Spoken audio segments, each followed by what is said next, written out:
are now recording. Gotcha, thank you. All right, welcome everyone to the October 2021 meeting of the Transportation Advisory Board. It is 6 o'clock and I am calling us to order. Hold on, a little message here. Sorry, tech issues over here. Before we get going, let's do the thing that I always forget to do in time, which is to have Jenny, who is helping facilitate this meeting, run through our rules for participating and for how we're going to run this Zoom meeting. We do have 2 public hearings scheduled on the agenda tonight, and so it is going to be one of those things where we'll be relying on the rules and the procedures a little bit more than usual. Jenny, go ahead. Great, thank you, Tina. So welcome everyone. I'm Jenny Gobbin and our Zoom tech host tonight. We're glad you joined us. So this meeting's been called to conduct the business of the City of Boulder. Any activities that disrupt, delay, or otherwise interfere with the meeting are prohibited. The time for speaking or asking questions may be limited. So during public comment, that's limited to 3 minutes. No person shall speak except when recognized by myself, and no person shall speak for longer than that 3-minute time allotted. We ask that each person register to speak at the meeting using their real name. Any person believed to be using a name other than the one they are commonly known by will not be permitted to speak at the meeting. And just a note, if you're on your phone, you'll need to press *6 to unmute and *9 to raise your hand. We also, another rule is that no video will be permitted except for city officials, employees, and invited speakers. So we ask others to participate by voice only. I'll be enforcing these rules by muting anyone who violates any of the rules. We do have the chat function enabled tonight, and we ask that you use that to communicate with the host, myself, so that's Jenny, and we ask that you use that only for technical and online platform related questions. Also, only the host and those designated by the host will be permitted to share their screens during the meeting. Thank you, Jenny. Appreciate your assistance as always. We are going to move ahead now and consider approval of the minutes from the last meeting as the first real order of business tonight. Does anyone have any amendments or corrections to the minutes that were circulated? I will say that Meredith and I have had an email exchange. There was an individual during the public hearing on the NSMP projects last time who at the beginning did not want to, was using an alias and we didn't really know, but then I let him speak. By the end of his comments, he had identified himself, but it was a brief violation of Rule 3. Now I'm listening better this time. But the only correction then would be to try to insert his name. He did identify himself, and Meredith and I are trying to figure out how best to spell that name. I think it's what we're at, but that's the only correction that I have at the moment. Does anyone have anything else?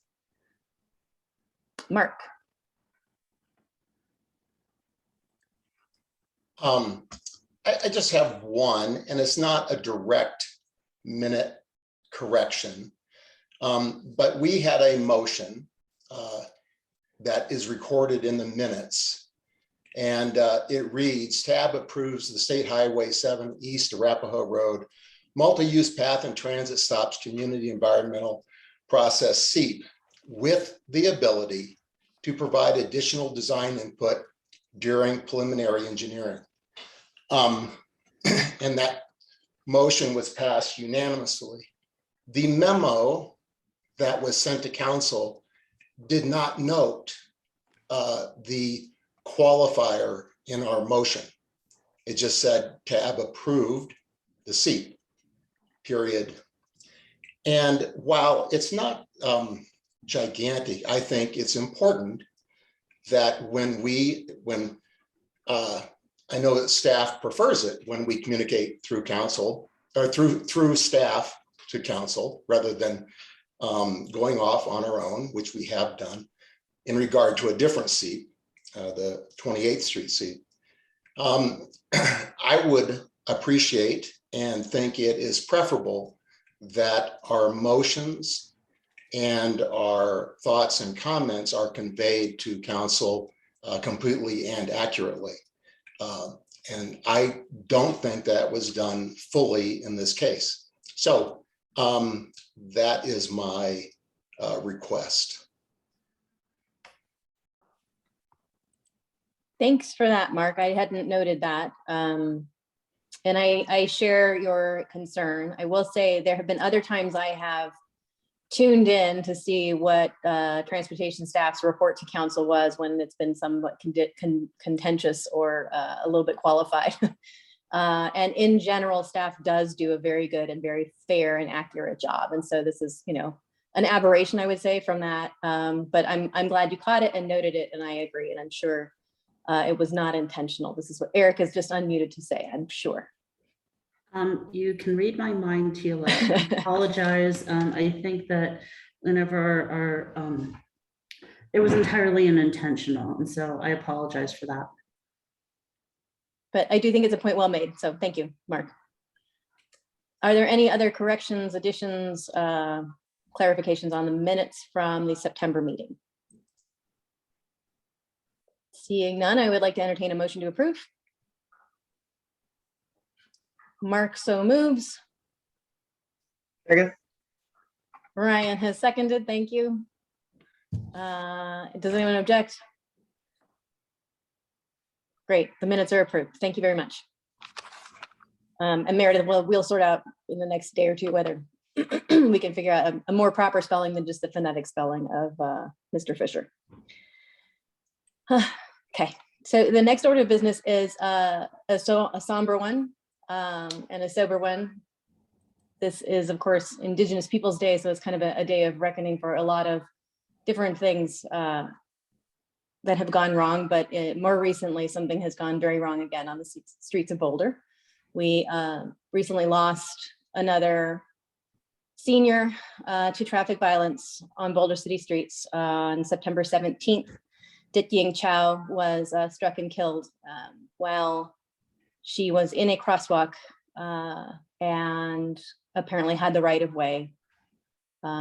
This is, of course, a story we have heard too many times, and it has been of particular interest to me, and I think to this current tab, to make sure that they are not counted as numbers, but noted as people. And I wanted to at least note that this has occurred. I don't intend to delve too deeply in it. I understand that traffic investigation and crash investigation is ongoing. Of course, I'm interested in any updates that Erica or Natalie or any staff can shed light on, but I'm also aware that we are expecting an update to the Safe Streets report very soon, where we are collecting and analyzing data on a much bigger level and not just on a case-by-case basis. And so while I do want to discuss some of the particulars of this crash, we don't really need to have an in-depth discussion of what went wrong. I'm hoping for more of that when we talk about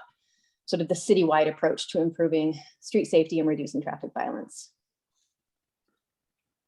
Tila, if I may, Please. I just wanted to make note that both I and then staff share your grief and the grief of the family. And it's very sad because no one should get hit in a crosswalk, not just in the city of Boulder, but anywhere. And having been one of those people myself, I feel it in my heart and my ankle. But I think that one of the things that whenever the Safe Streets report is presented to TAB, we truly, truly, truly want to have your feedback on what you think we might do differently, do better to help the community. Because whether or not you're an elderly lady, a young child, or anybody walking, biking, even using e-scooters, etc., here in our community, you have the right of way. And whenever you're in a crosswalk like that and you're going with the light, etc. And so I just wanted to say that we too share the grief. Do you have any further information of what the movements were? I don't even know which crosswalk she was in or what movement. I know it was a right turn on a red light. But I don't know which direction the driver was going. So I know that is at 26th and Pearl, and as part of this, it's one of the things we're trying not to do is to not speculate about things and let the traffic investigation occur from the police department, and then bring Robin back in and have the conversation in that more focused way after the investigation has taken place.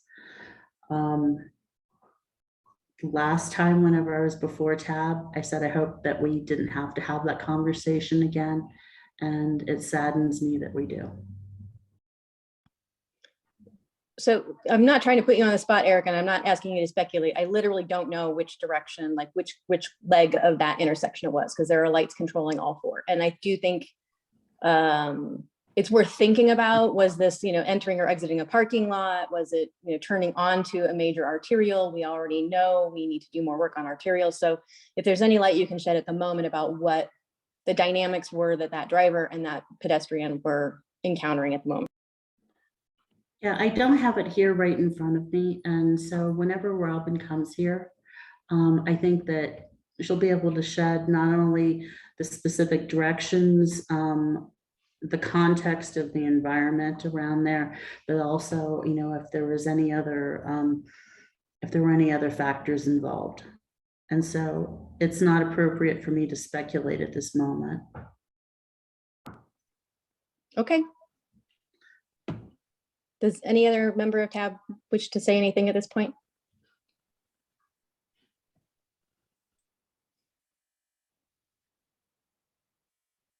I have looked through, because Erica, your comments at the beginning of this portion said, we always want to hear from TAB about what we can do. And I liked the verb do.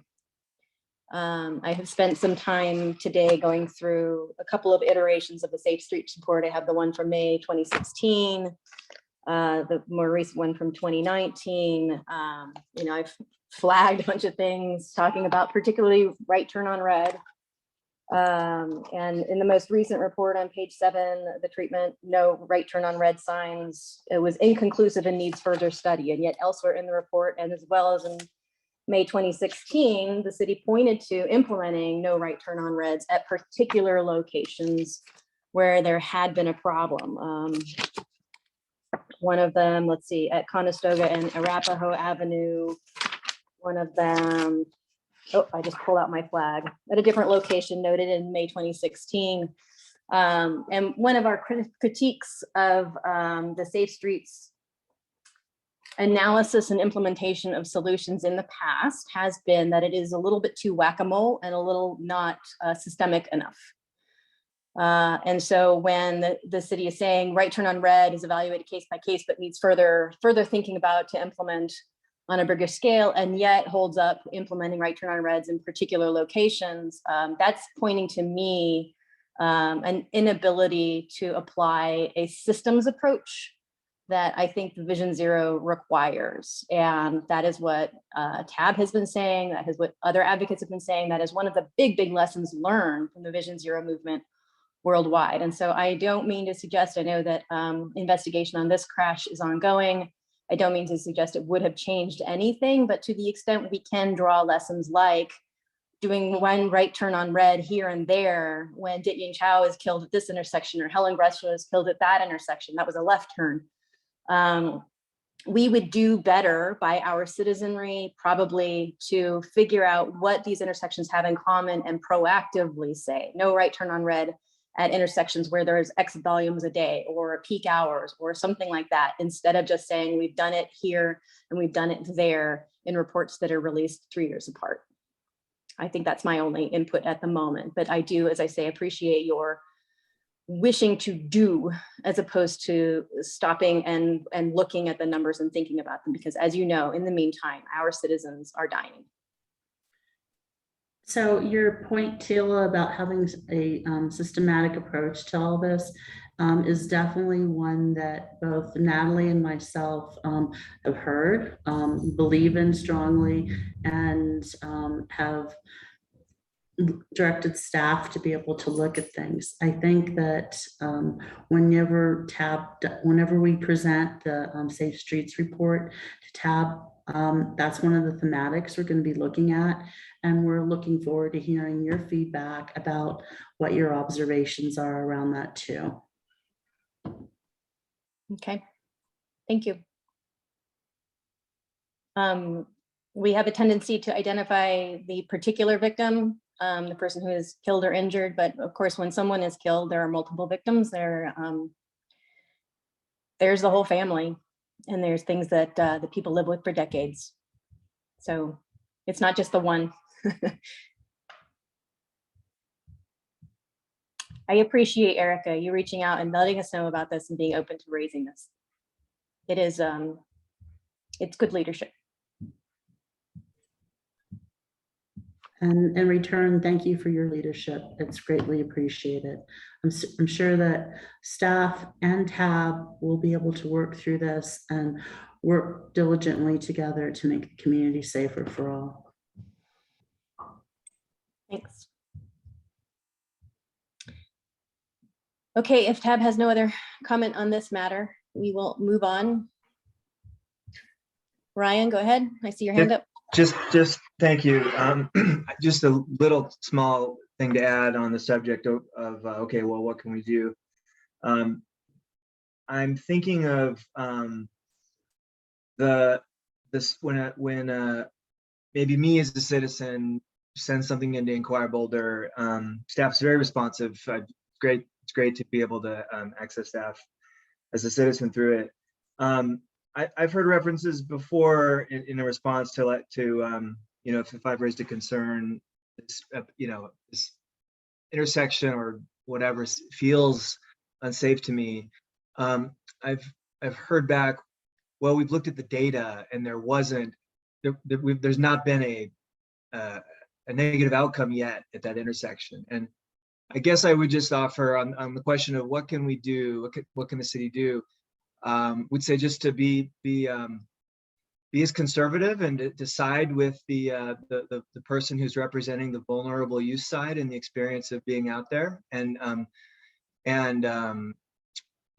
you know, if there's ways, you know, if it sort of could go either way, don't be too focused on, well, we don't have the empirical data to show that something bad already happened, because obviously that's a symptom and not a root cause. So this is probably just sort of rudimentary, but while we're on it, I just wanted to offer that.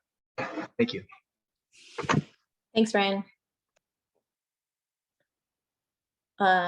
We will move on now to the public comment section of the meeting. As I noted earlier, we do have 2 public hearing items on the agenda this evening. So one of them is going to be the 2 NSMP projects that we didn't get to last time.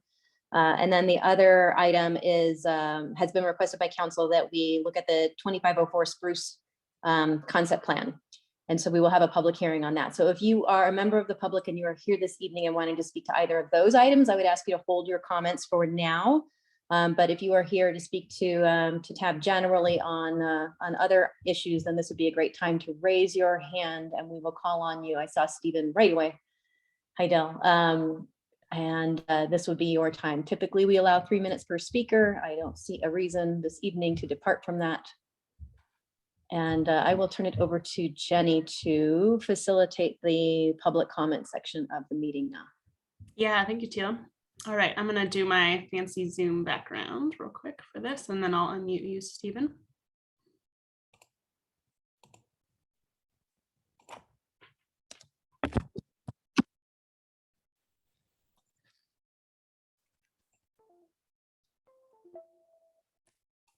All right, Stephen, you should be able to unmute. Okay, can you hear me? Yes. Yeah, another death at an intersection that's been prioritized to cars really hits close. I sort of got involved in this a few years ago when there's another elderly female who got killed at Folsom and Canyon. And it took almost 2 years to get partial protected left turn signal there. That was with the old signal engineer. I forget his name, probably on purpose. And the argument was that we can't do that because it's going to really screw up our whole, cars traveling through the city. It's going to slow them down for 20 seconds if we do a protected left turn lane and protect the pedestrians. And to see, for this one, the quote from the police officers, which they believe hopefully they don't believe the motorist, said, I stopped behind the white line, then proceeded to turn right on red. I call BS on that. I cross Arapahoe daily multiple times and barely ever see a car that's turning right on red, stop behind the stop line, and then proceed to the crosswalk. I see cars turning right on red with their head turned left to look for traffic coming. They're not looking for pedestrians. And yeah, it's an old lady, okay, who cares? It's sort of like, it's like if this is an 8-year-old child, this would be front page news for a month.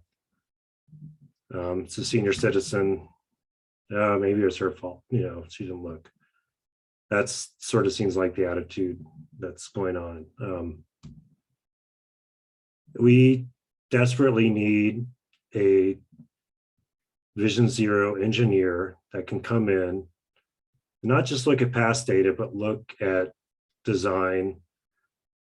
There's a crosswalk, there's a right on red. That's, maybe it's time. There's 60% more wrecks for pedestrians, 100% more wrecks for cyclists at right on reds. This is a 17-year-old driver in a Jeep who killed somebody. This has to live with that because we allowed this action that's dangerous. It's time to take action. It's time for TAB, like 20 is plenty. Take action, go to city council, get it done. Thank you. Thank you, Stephen.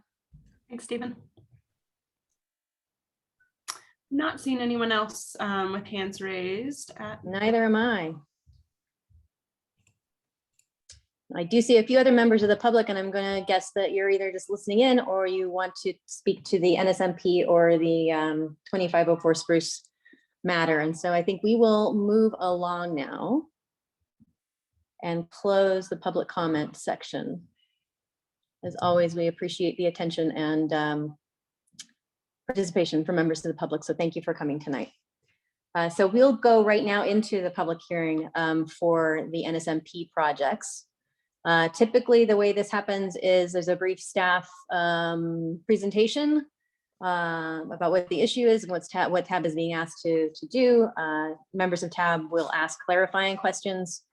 And then we will open it up for comment from members of the public. Once we close the public hearing, then TAB will undergo its deliberations and take action as requested. So Ryan Knowles is going to be presenting this evening on this. Go ahead, Ryan. Thanks, Tila. Hi, everyone. My name is Ryan Knowles. I'm a senior transportation planner in the Transportation and Mobility Department here at the City of Boulder. And this evening, we are holding a public hearing, as Tila mentioned, on a few NSMP simple projects. And so this is a continuation of the work that we did in September with 7 other locations. So we'll just do a quick review of the NSMP and speed humps and cushions, and then I'll get right into the proposals and staff recommendations, and then we'll have some time for TAB to ask questions before you all open it up for the public hearing. So the NSMP's primary purpose is to reduce vehicle speeds on neighborhood streets, so local and collector residential streets in the City of Boulder. And the purpose for that is to improve the safety and quality of life in the city's neighborhoods. We view residential streets as shared places and shared spaces. So we want people to feel comfortable walking, biking, rolling, playing, as well as driving. And the NSMP supports the goals of the Transportation Master Plan. And is also one way in which we are working to meet our Vision Zero goal of reducing serious injury and fatal crashes to zero. The NSMP projects that we'll be discussing this evening, and all projects that originate through the NSMP, are resident driven, and that means that folks are reaching out to us and applying for these projects, telling us that they feel that there's a speeding problem. And so when we receive an application, which includes a petition, we look to see if the street meets the qualifying threshold, which is 3 miles an hour or more over an 85th percentile speed, of 3 miles an hour or more over the speed limit. And so we do a speed study, which collects speed and volume data over a 7-day period, 24 hours a day. If we find that a street meets that criteria, then we classify the street as a simple or complex project. And so simple projects, the projects we're talking about tonight, are around $15,000, are not on critical emergency response routes, which are the routes the fire department uses most often in responding to emergency calls.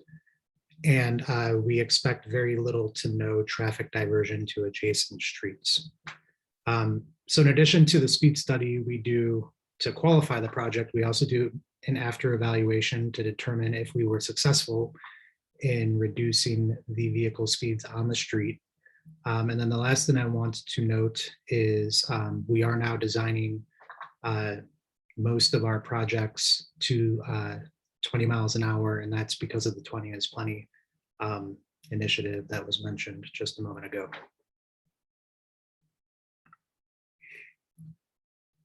So just very quick, we often use the terms speed bump, speed hump, speed cushion interchangeably. And so I just want to make sure that we're clear on what we're discussing, especially for this evening where we are talking about speed humps and also speed cushions.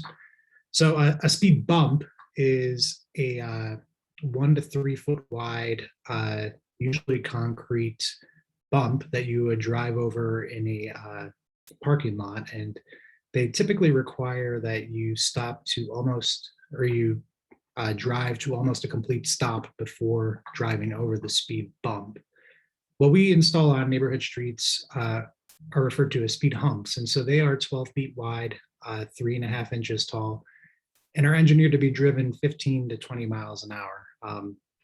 And so depending on your vehicle, it may be more comfortable closer to 15 miles an hour or closer to 20 miles an hour. And then speed cushions have that same design with one key difference. You can see in the bottom right-hand corner, they include 2 wheel cutouts through the middle of the hump, creating 3 separate cushions. And those 2 wheel cutouts are spaced for the axle of an emergency vehicle. So we install speed cushions most commonly on critical emergency response routes, but we also will consider the installation of them on other streets as well, including the ones that we'll talk about tonight. So as I mentioned in September, on September 13th, the board recommended that we move forward with the 7 projects that are not highlighted before you. And so we are working on moving toward installation on those speed hump projects. This evening, we're going to be discussing South 32nd as well as 2 separate locations on Lincoln Place between Baseline Road and Cascade Avenue, and then between Euclid Avenue and College Avenue. It just was easier to make one line for that in the map here. But the reason we did not include these locations last month, again, was due to a scoring error with the South 32nd Street project, which we have since corrected and updated with a new speed study.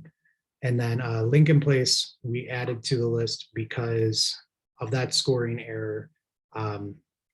The proper ranking of South 32nd would have fallen lower in the list, skipping the 2 Lincoln Place locations. And so we felt it was only fair to bring those proposals to the board as well.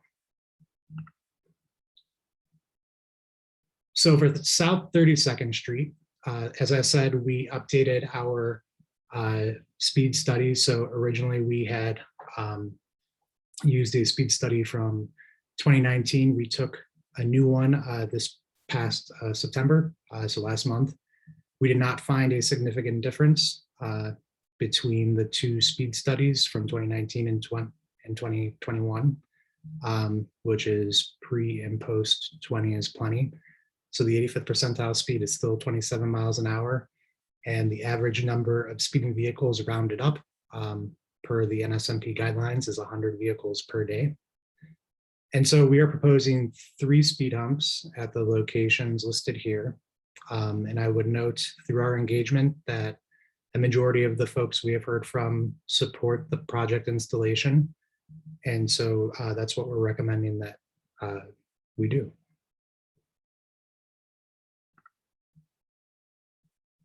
The next location is Lincoln Place between Baseline Road and Cascade Avenue. So this is the southern part of Lincoln Place, just across the street from Chautauqua almost. So the 85th percentile speed here, when we collected it in 2020, was 26 miles an hour. And again, the average number of speeding vehicles rounded up was 100 vehicles per day. The traffic volumes are pretty low on Lincoln Place overall.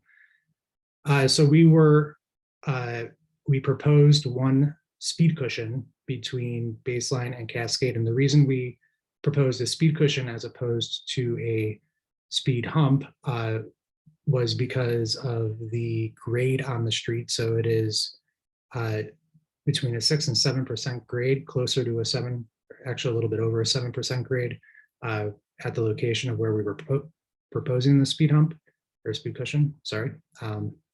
And also because this is a neighborhood green street. So Lincoln Place is adjacent to 9th, and so it's the alternative route for cyclists to 9th Street, going north and south on the hill. Through our engagement, we heard split support and opposition for the project. One of the things that we heard through the engagement process was that it's very difficult to drive on Lincoln Place when it snows. And so we looked into this issue with our transportation maintenance manager and team. And Lincoln Place is a conditional snow removal route, which means that the snow is only cleared if it snows 8 inches or more. And so with the grade on this street and then the addition of a speed cushion, de facto creating even steeper grade for that short 12-foot section, we did feel that there would be some real impacts to snow removal and to winter driving, especially for trucks and vehicles going uphill. They would lose momentum when they were slowing to drive over the speed cushion, which could cause them to get stuck. And then our maintenance manager also highlighted that icing could be an issue as well. And because of the snow not being removed unless it is over 8 inches or more, we felt that this might be an impact that would prove unacceptable to the community. And so at this time, we're not recommending the installation of a speed cushion for this stretch or for the stretch between Euclid and College.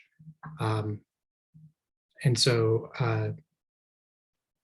and I just want to point out the speed on this section of Lincoln Place, the 85th percentile speed was actually a little bit lower than it is closer to Chautauqua up the hill. But the grade is not quite as steep, but still the concerns about icing and the loss of momentum for passenger vehicles on this section of Lincoln Place still applies. And so at this time, we are not recommending installing the 2 speed cushions on these 2 separate sections of Lincoln Place. That said, we are planning on developing a new traffic calming proposal and coming back to the board after holding another neighborhood meeting in the spring. And so the next steps for this evening, of course, we'll have the public hearing momentarily, and then the board will consider a recommendation. Following that recommendation, if we move forward with implementing projects, we will evaluate and gather feedback on those projects. And then should we not move forward with the Lincoln Place recommendations or proposals, I should say, we will get to work on developing a new traffic calming proposal that will most likely, almost certainly be horizontal deflection as opposed to vertical deflection because of those issues that I mentioned previously. And so then we would return to tab in the spring with that new proposal. Thanks, Ryan. I just want to make sure I understand what you just told us about Lincoln. So you, at the moment, because of the grade of Lincoln, you don't recommend proceeding with speed humps or speed cushions anywhere on Lincoln on that's been under consideration. That's But correct. Lincoln still qualifies for some kind of speed mitigation. It's still in the line, and we will do some more thinking over the winter and return to speed mitigation for both of these blocks of Lincoln later or earlier next year. Correct. Okay, thank you. All right, I don't see any hands, but I can't see everybody at the moment. Any questions from Tab before we turn it over to the public hearing? Thanks, Ryan, appreciate it. No problem. I don't see any questions. Oh, Mark has a question. There you go, Mark. Would, I don't see us doing anything other than following Ryan's recommendations to delay the implementation of speed cushions on Lincoln. Having said that, and because of budget years, and it all makes my head hurt sometimes when I think about the year we approved the project, the year it's designed, the year it's implemented, etc. Would we be able to move another simple project up into the Lincoln Place slot, reserving budgetary money, approvals, etc., for Lincoln Place in 2022 and the normal NSMP cycle in 2022, and actually do something for one of the other neighborhoods that was that didn't make the cut, that was lower on the list, and disappointed that they weren't approved this year? At this point, probably not, because we'll run into weather and we would have to try to accomplish all that before the next tab meeting in November in order to have you weigh in on another recommendation, which would require developing a design and then having a neighborhood forum. So at this point, I mean, we're going to be running into weather, frankly, anyway. So I would say, though, we can try to do more next year. And certainly, so I put it in the memo, but there was one project that we needed to skip. It was, I believe, number 7, 12th Street. And the reason was kind of similar to what we just discussed with Lincoln Place. The grade of the street was about 10%, which would make installing speed humps somewhat dangerous, to be honest.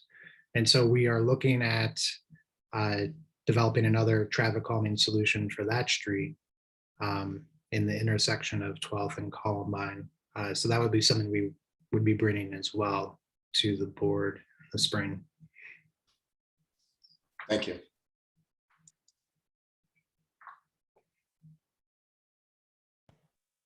Thanks. Ryan, I just have one quick question. I know that people on various projects, including on 32nd Street, which is the other one we're considering this evening, have raised ice and snow removal as an objection for installing a speed hump.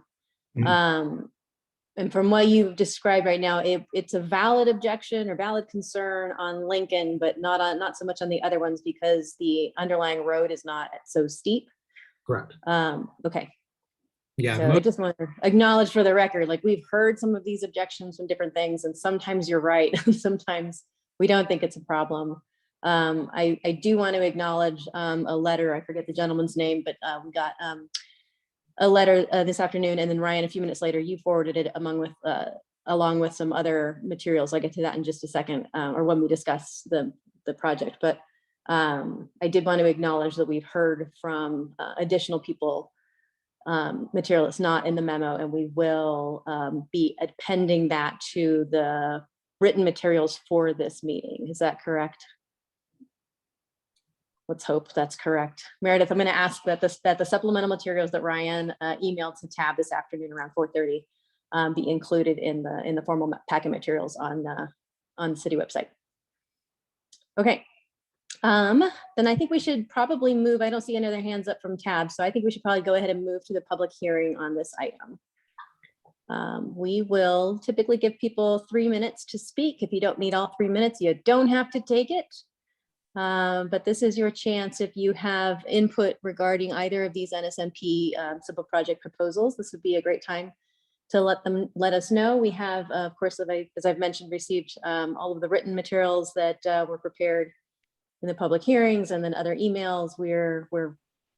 Our staff keeps us pretty well informed about what the public input has been. I see one hand up. Jenny, I'm going to let you handle the public hearing portion, but we can go ahead and give people 3 minutes each. Yeah, sounds great. All right. Thank you. I'm going to go ahead and unmute you.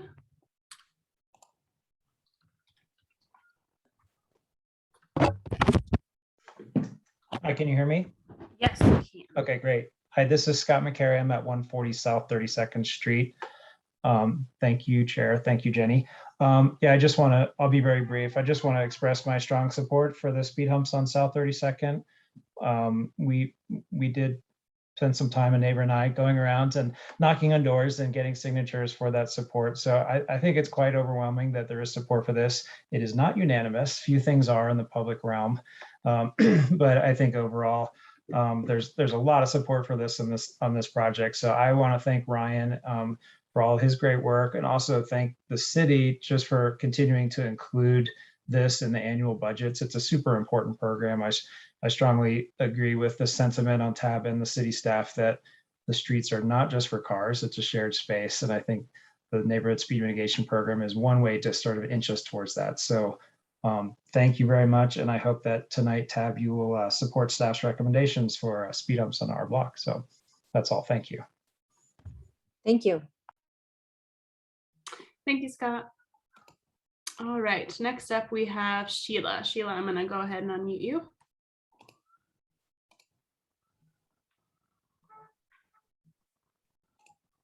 Are you able to talk, Sheila? Great. Yes, thank you. Can you hear me? Yes, we can. Thanks. This is Sheila Murphy. I'm at 80 South 32nd Street, and I am voicing my support for the speed humps. We have so many kids on our block that end up spilling into the street, and it's also a big bike route to the local school. So every morning and every afternoon, there's tons of bikes going by. And so I'm just adding my support to it. And I thank you for considering our block for the speed humps, and just wanted to make sure you heard my support. Thanks. Thank you, Sheila. Thanks, Sheila. All right, I'm not seeing anyone else at this time, Sheila. Me neither. Thank you very much. I will go ahead and close the public hearing. After one last scan, I don't see any other hands raised. So let's just turn it over to Tab discussion. As always, Ryan, you show your work really well.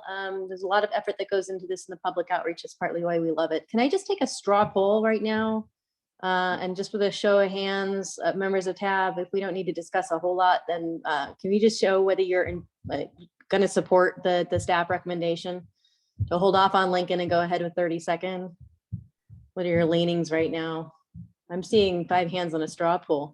Does anyone have any sort of input of significance that they want to get into the record for this meeting this evening on these 2 projects? Mark, go ahead. Just a super quick note of appreciation, as the other speakers have said, an appreciation of Ryan's work and staff's work in general on the NSMP. Again, when I read through the packet, read through the recommendations, I am appreciative of both the process, which we seem to be honing to, it's a machine. If we only had more money, we could really make this thing sing for us. That's the constraint. But again, I'm going to make a case that we need to evaluate taking our success with the NSMP, the objective process, the public involvement, combined with the ability to course correct when necessary. So we haven't been so rigid in our process that we're unable to see a street like Lincoln where, all right, we obtained public input, and in fact, it helped guide us to a course correction. So I think it's a process, it's a model that can be applied other places, and I'm highly appreciative of the citizens' input, Ryan's work, staff's work on this, and I think it's a model that we should build on. So that's it. Thanks, Mark. Anyone else, Ryan? No, we're good. I think the only other thing, Hutch, would you like to speak? Yeah, it's more a question than anything else, Ryan. A number of comments, particularly in the 32nd Street example, were like, well, that person down the end of the block is experiencing things that me in the middle of the block isn't, and maybe it should be here or there, or I don't want it in front of my house because of noise, or it should be near the end of the block so that people will actually stop at the stop sign. How do we think about placement? So we use best practices that come out of the Institute for Transportation Engineers. NACTO puts out some information on that as well. And really, we get the question often.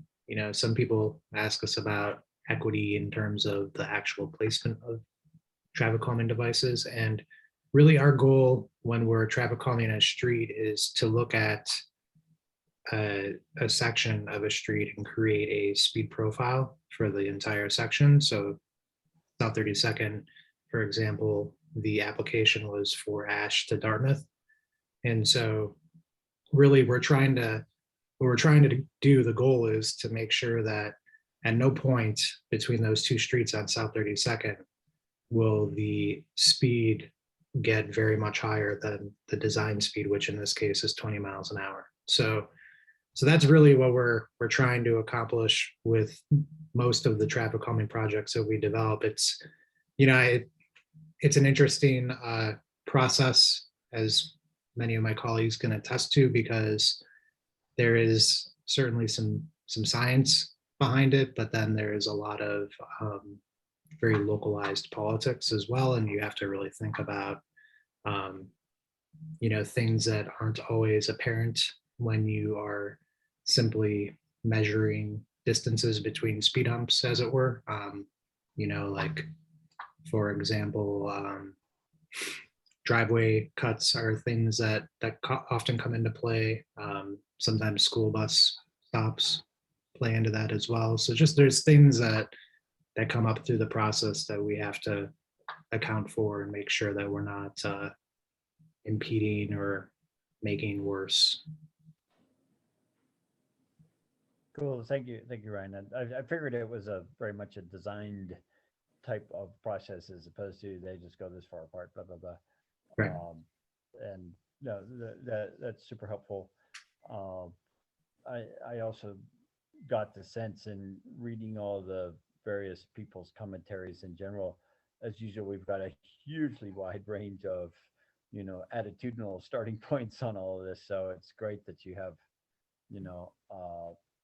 both data and some very well established norms for doing this, because I think that you know, by and large, once these things are in, you don't see the noise that you see beforehand based on what people don't know. Thanks. Thanks, Hutch. Ryan, I see your hand up. Hutch asked the question, which was contagious. Ryan, just if you would indulge me on just understanding also about how the thinking goes into on the stakeholder or the public input side.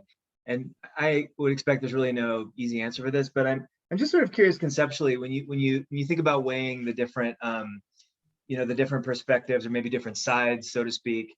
Do you think about it in terms of like, okay, if you have a family of 5 where there's I don't know 3 kids, and or another, so I guess what I'm wondering is every human a vote, so to speak, or is it voters that, or is it sort of like households are the unit? And I'm just sort of curious, like thinking about how do you start to weigh kids into this, if in a place where you might have, maybe if you sort of look at the unit of household, it's like, well, this is sort of controversial, but it's like, well, it's a neighborhood that's got a lot of kids. It's actually looks a lot different. I suspect there's no super easy answer, but I'm just curious, like conceptually, how you think about that in this exercise. Yeah, that's a great question. So I would say there's kind of there's a few different points at which kids come into the consideration process and the process overall.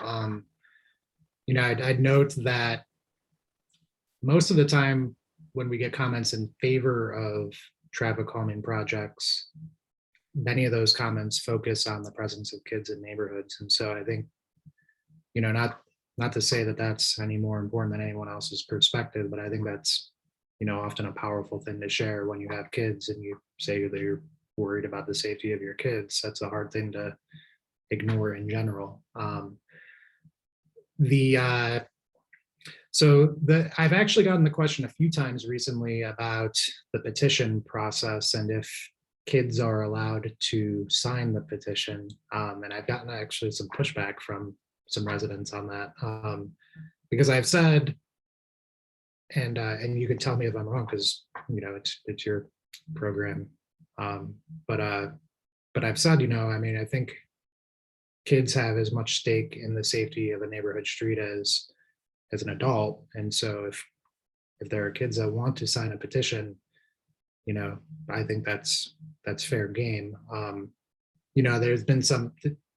There was one question I received about like, well, what if a petitioner were to try to stack the petition with kids' signatures, then wouldn't it then be invalid? And I don't know.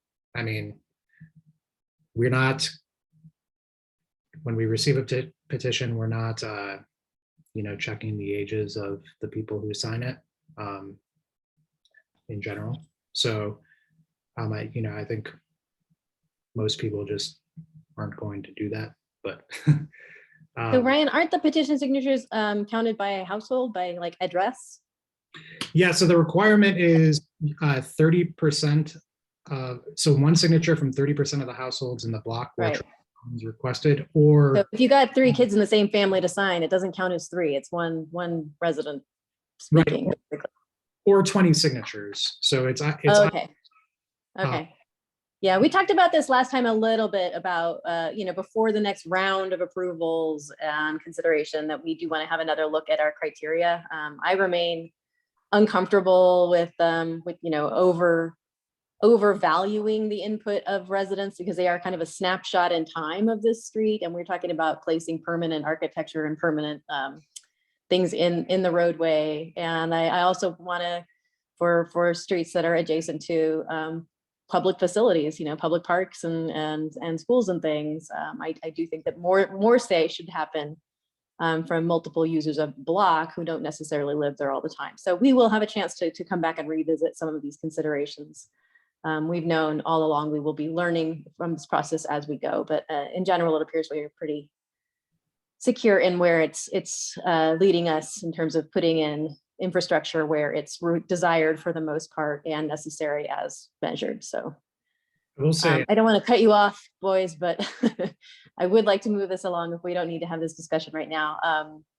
If there's no other substantive input on these projects, I would, oh, Mark, go ahead.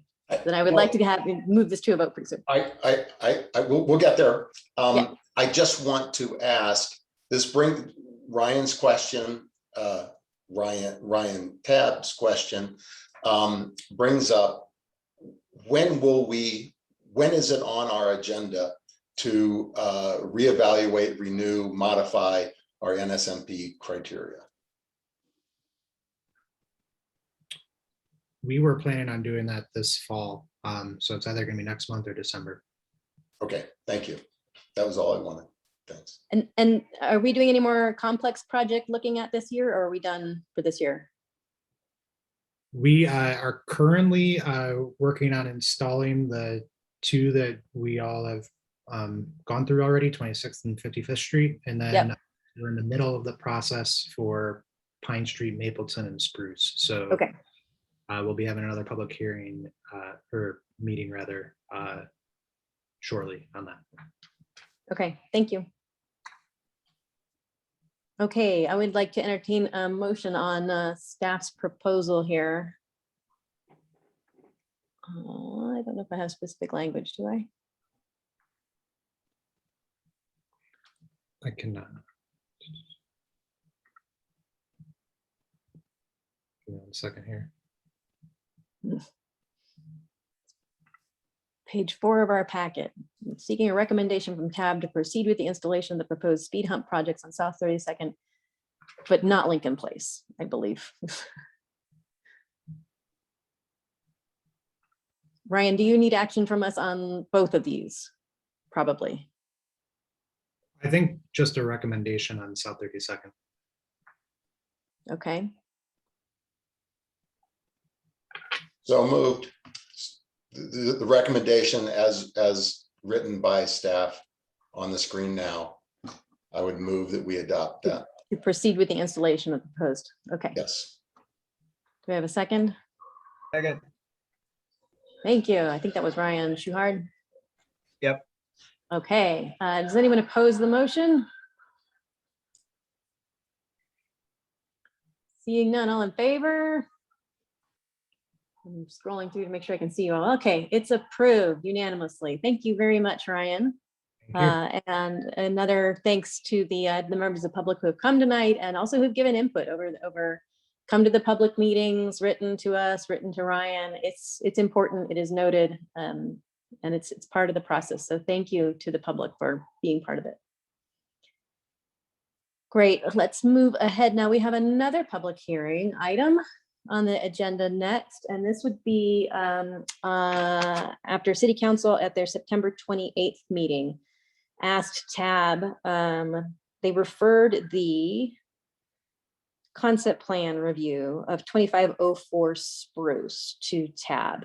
I will note that in the memo prepared by staff, it suggested that there was a narrow question about us to look at the secondary street. I have listened to the City Council meeting twice. That portion of the City Council meeting, I did not hear a limitation per se. I agree that it was probably the most germane part, but in my opinion, City Council referred, asked TAB to weigh in on the concept plan on this project.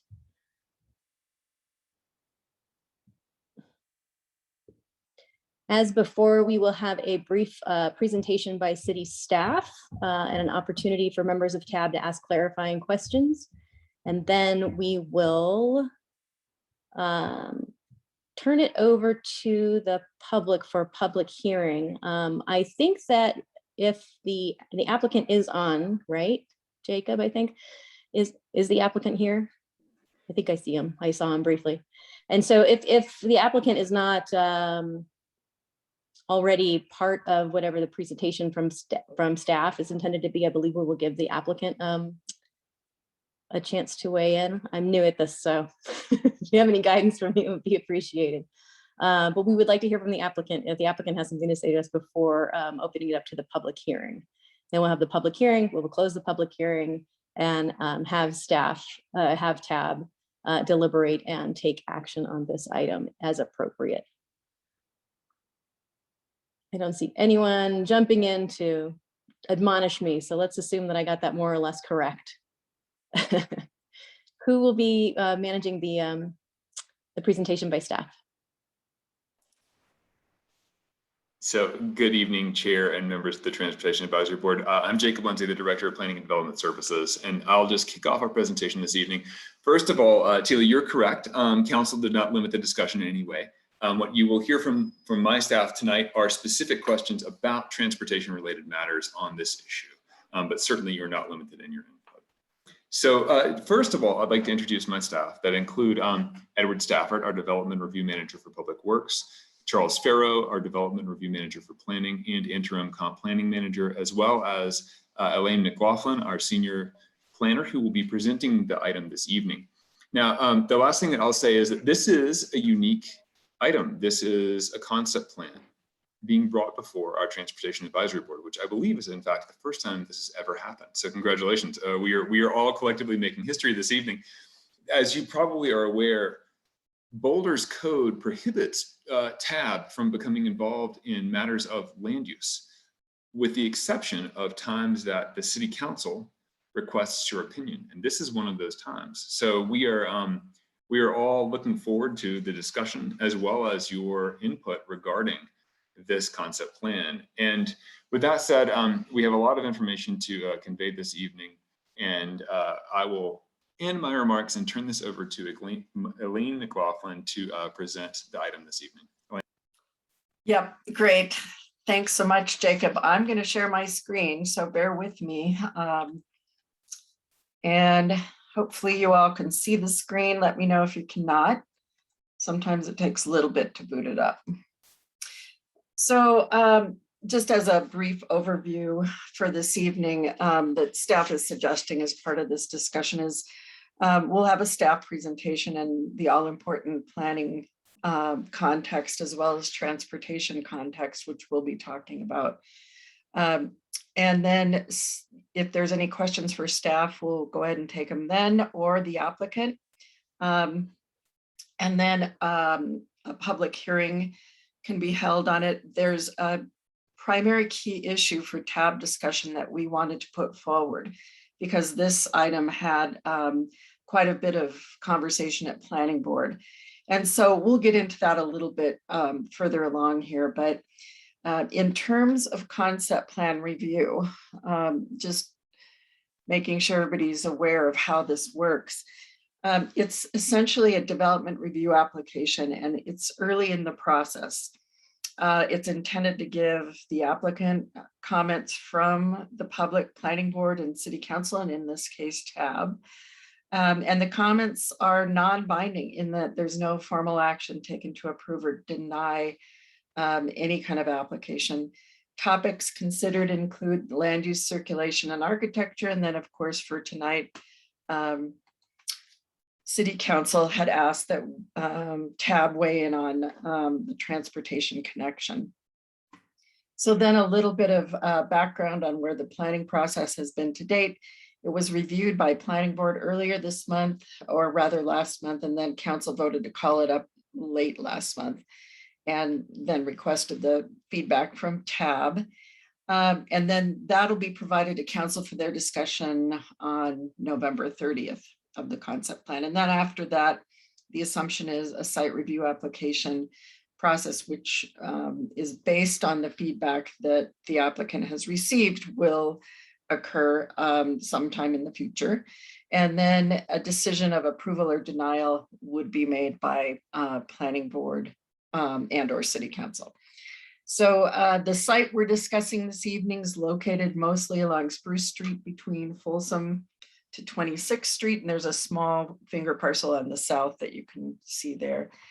For our discussion this evening, it's helpful and instructive to start at the broad planning level of the comprehensive plan. In this case, the site's part of the Boulder Valley Regional Center under the comp plan.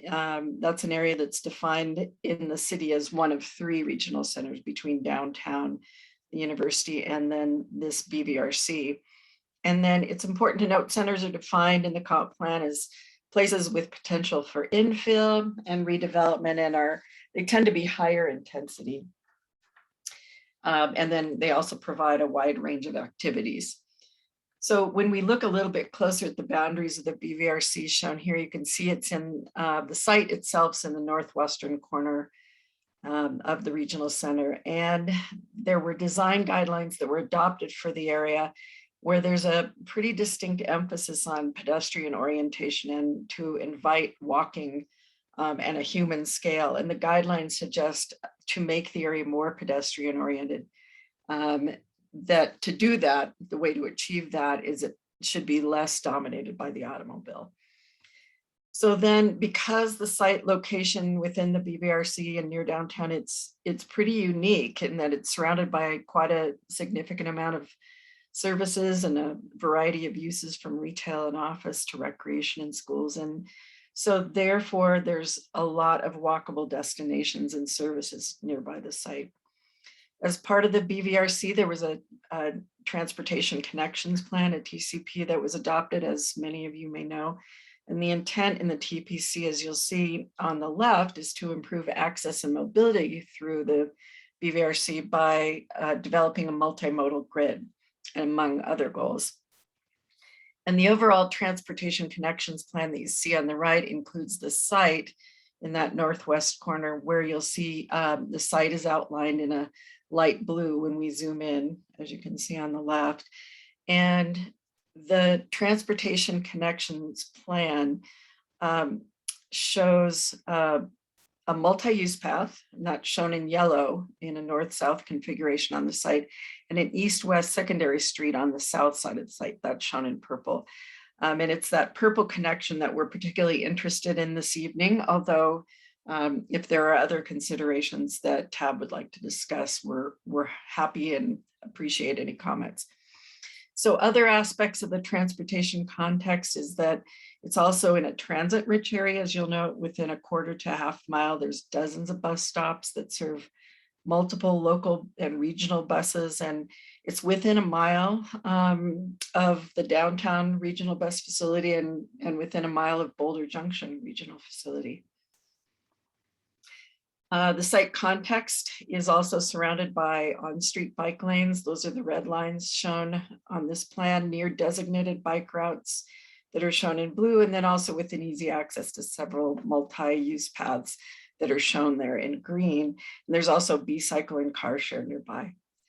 And then the transportation master plan's walkable access tool identifies areas that have the best access to existing goods and services within walking distance. And this just really reiterates the fact that this is such a central area, it's highly walkable. And then helpful to understand the built context, and it demonstrates the mix of uses that exist in the area. And it, starting at the top, you can see there's residential along Spruce Street, there's retail uses to the east, and that includes a grocery store and a deli and several other uses. And this is just in the immediate context, because of course there's a lot more services as you expand out towards 29th Street. And then it's across the street from Greenleaf Park and Iron Flats mixed use. And then it's important to note the Boulder and White Rock Ditch parallels the site on the west, and there's new residential that's being built across the street. The site itself consists of several warehouses and retail buildings with auto repair. There's a scooter rental and repair and a furniture store.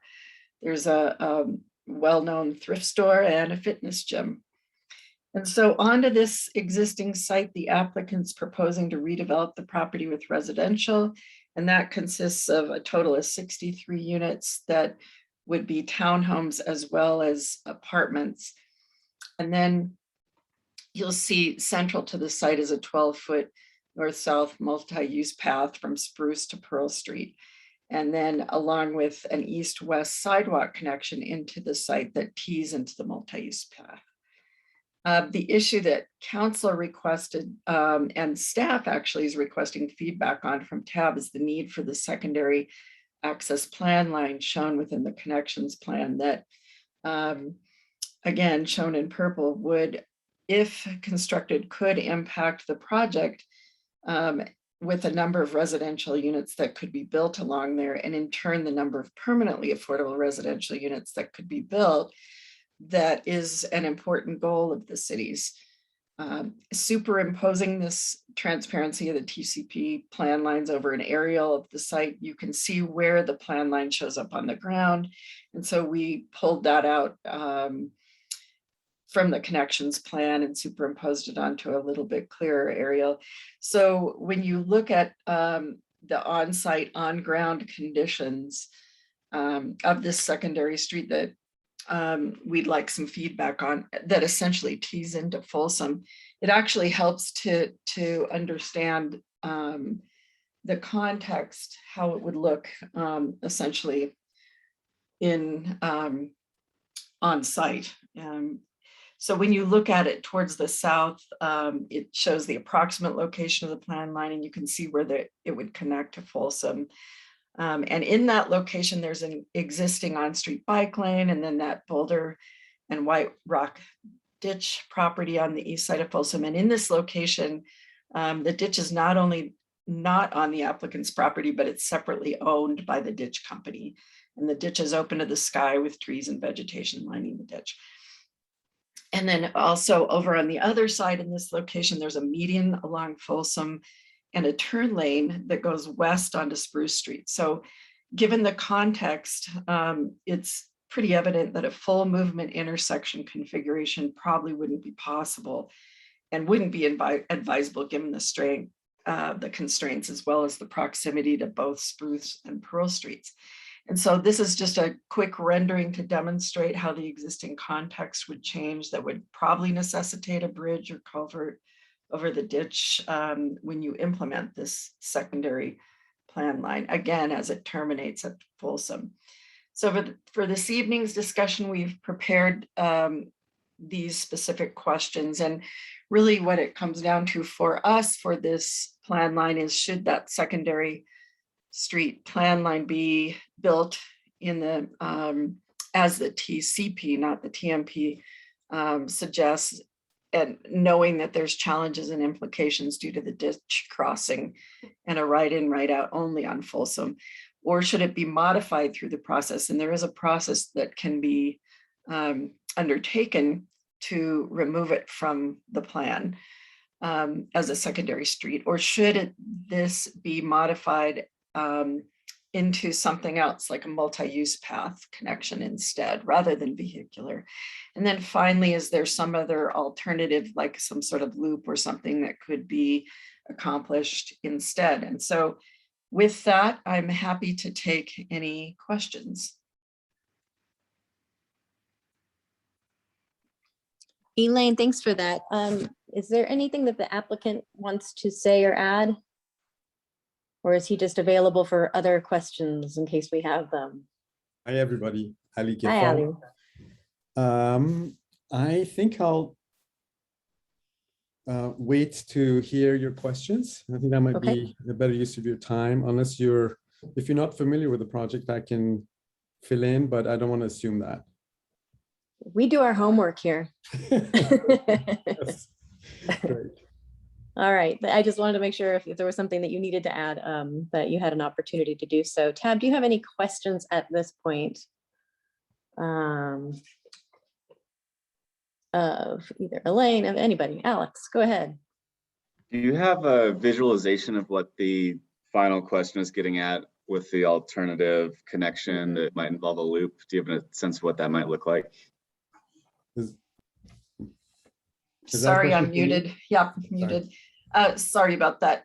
I don't necessarily have something, although we did talk about it a little bit at planning board. And let me just share the screen again and maybe walk through that. One discussion item was that maybe the loop could come in and then go back out, something like that. Let me get to the concept plan. So conceivably, a connection could come in and then just return back out to Spruce. But that begged part of the larger question, which is, does that actually serve any meaningful purpose coming in?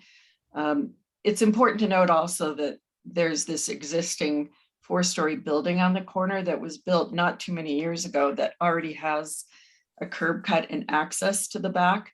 So it doesn't necessarily serve a function for access, for vehicular access, that is. So that was part of the discussion that planning board had.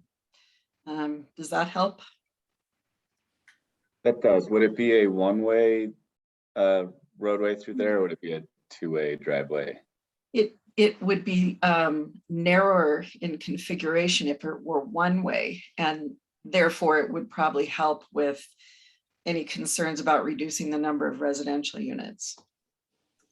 And that is a concern that council also shares, is trying to ensure we are able to attain residential units, and in particular permanently affordable. That's an outgrowth of any residential that's built in the city. Of course. Okay, thank you. Ali, yes, go ahead. I was just going to say at this point that to get in, to introduce a right-of-way road on the site, where the impact comes in is a direct deduction of area that we can build on. And this being part of BC2 zoning, we need 1,600 square feet of land area per unit. So whatever right-of-way that we have to give up immediately deducts from that total number of 63 units that we can build. So I did the calculation, and if we were to do the original TCP recommendation for a cross-block driveway, and I assumed a 5-foot tree planting zone on the south side, an 18-foot wide drive aisle, and a 3-foot wide planting zone up against the building. And that equates to almost 14,000 square feet, which is, once you divide that by 1,600, it comes to 9 units lost. Just so that we're clear on how that works. So if I could just be devil's advocate on this one for a bit. Sure. If this secondary road was already in the plans, it was already sort of one of the constraints that one would expect you to have taken into account when you were figuring out in the first place how many units would fit. And so it seems a little playing with numbers to me to say, well, to put in what was supposed to be there already according to the rules would actually be a net deduction, because if you're playing by the rules in the first place, you wouldn't be able to build that many. Do you understand what I'm saying?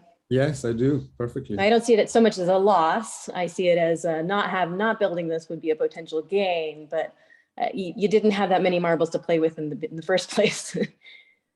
Well, I think that when one looks at any property to redevelop, you try and maximize its potential. I understand, and that's what you're here for. I get it. Absolutely, and that's the game we play, is trying to play by the rules of the zoning code and do the best we can for that. What is, I think, a very unique property in town in terms of its location and proximity to all the services that Elaine so well talked about. Mark, you're unmuted. Would you have a question? I do.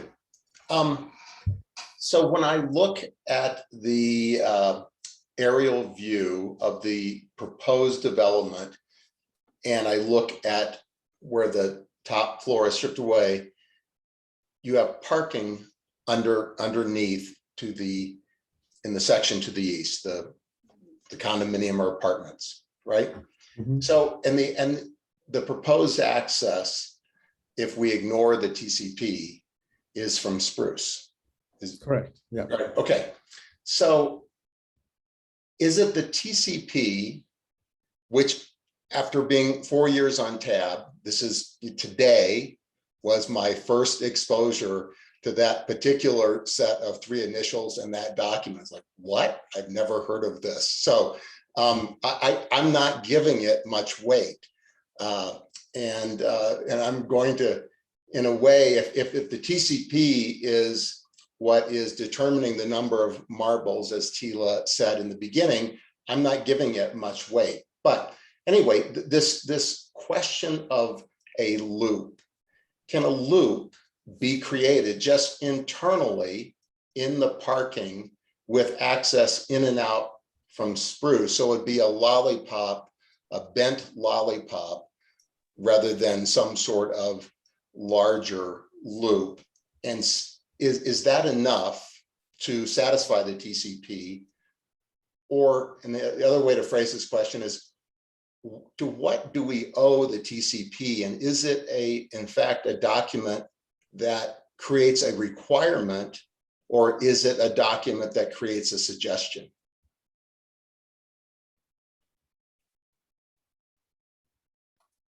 So that's a fine question, and it sounds kind of open-ended. I might suggest Edward Stafford if he has any thoughts on that. So generally, anything that's an adopted connections plan, such as the TCP, that becomes part of the overall master plan and the comp plan becomes a requirement. That's why the question is really coming forward on, should that plan be amended to remove that requirement? If not, and if that was to remain, then any project application that comes in would need to accommodate that. Generally, that's also considered to be a public facility in those connections. And so something that was orchestrated to go through a parking structure or a private parking lot would likely not be seen as qualifying to meet what's in the current adopted plan of that connection. Thanks, Edward. And Mark had a related question folded in there, and that was if the access is more like a lollipop or like a cul-de-sac, I would say, does that satisfy the TCP? We'd have to take a careful analysis of that. It would be hard to say that it did satisfy, given that TCP has a very clear connection between 2 points or 2 streets, and so something that's a dead end, more or less, driveway does not. We would have to really contemplate, did that have a public need? Because as we build new public infrastructure, of course, that has an ongoing implication to the city because it becomes ours to maintain and own in the long term. And so, do we want something that is functioning as nothing more than a driveway to a property to become a public facility? And so those are things we'd have to weigh in an analysis.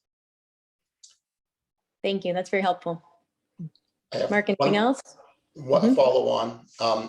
And I know the answer to this question, or at least partially, but I want to ask it of you anyway, so that the rest of the board can hear what I think is the correct response. And that is, the adjacent property owners, have they weighed in with any input on their desire for or against the additional roadway that would create the loop and fulfill the TCP? Have they expressed their opinion about that? Yeah, actually, you bring up a really good point, Mark. One of the adjacent property owners, the one that probably has the larger share of adjacency that fronts onto Pearl Street, it used to be a tire store, and it's recently been sort of rehabbed to become medical, or not medical marijuana, but a recreational marijuana facility. It's Boulder baked, I think, and they're expanding. And so they've put quite a bit of improvements into that building and that site. And the owner of that property said they wouldn't be interested, that they have their access into the site. And then the folks that are on the other side with the taller 4-story that I mentioned at the corner of 26th and Pearl, they already have access to a rear served parking lot. So I think I pointed out, it probably wouldn't serve in a meaningful way to have then a parallel access coming in. And they wouldn't be necessitated, or they wouldn't be required to be part of that access unless they redevelop. That makes sense. Yep.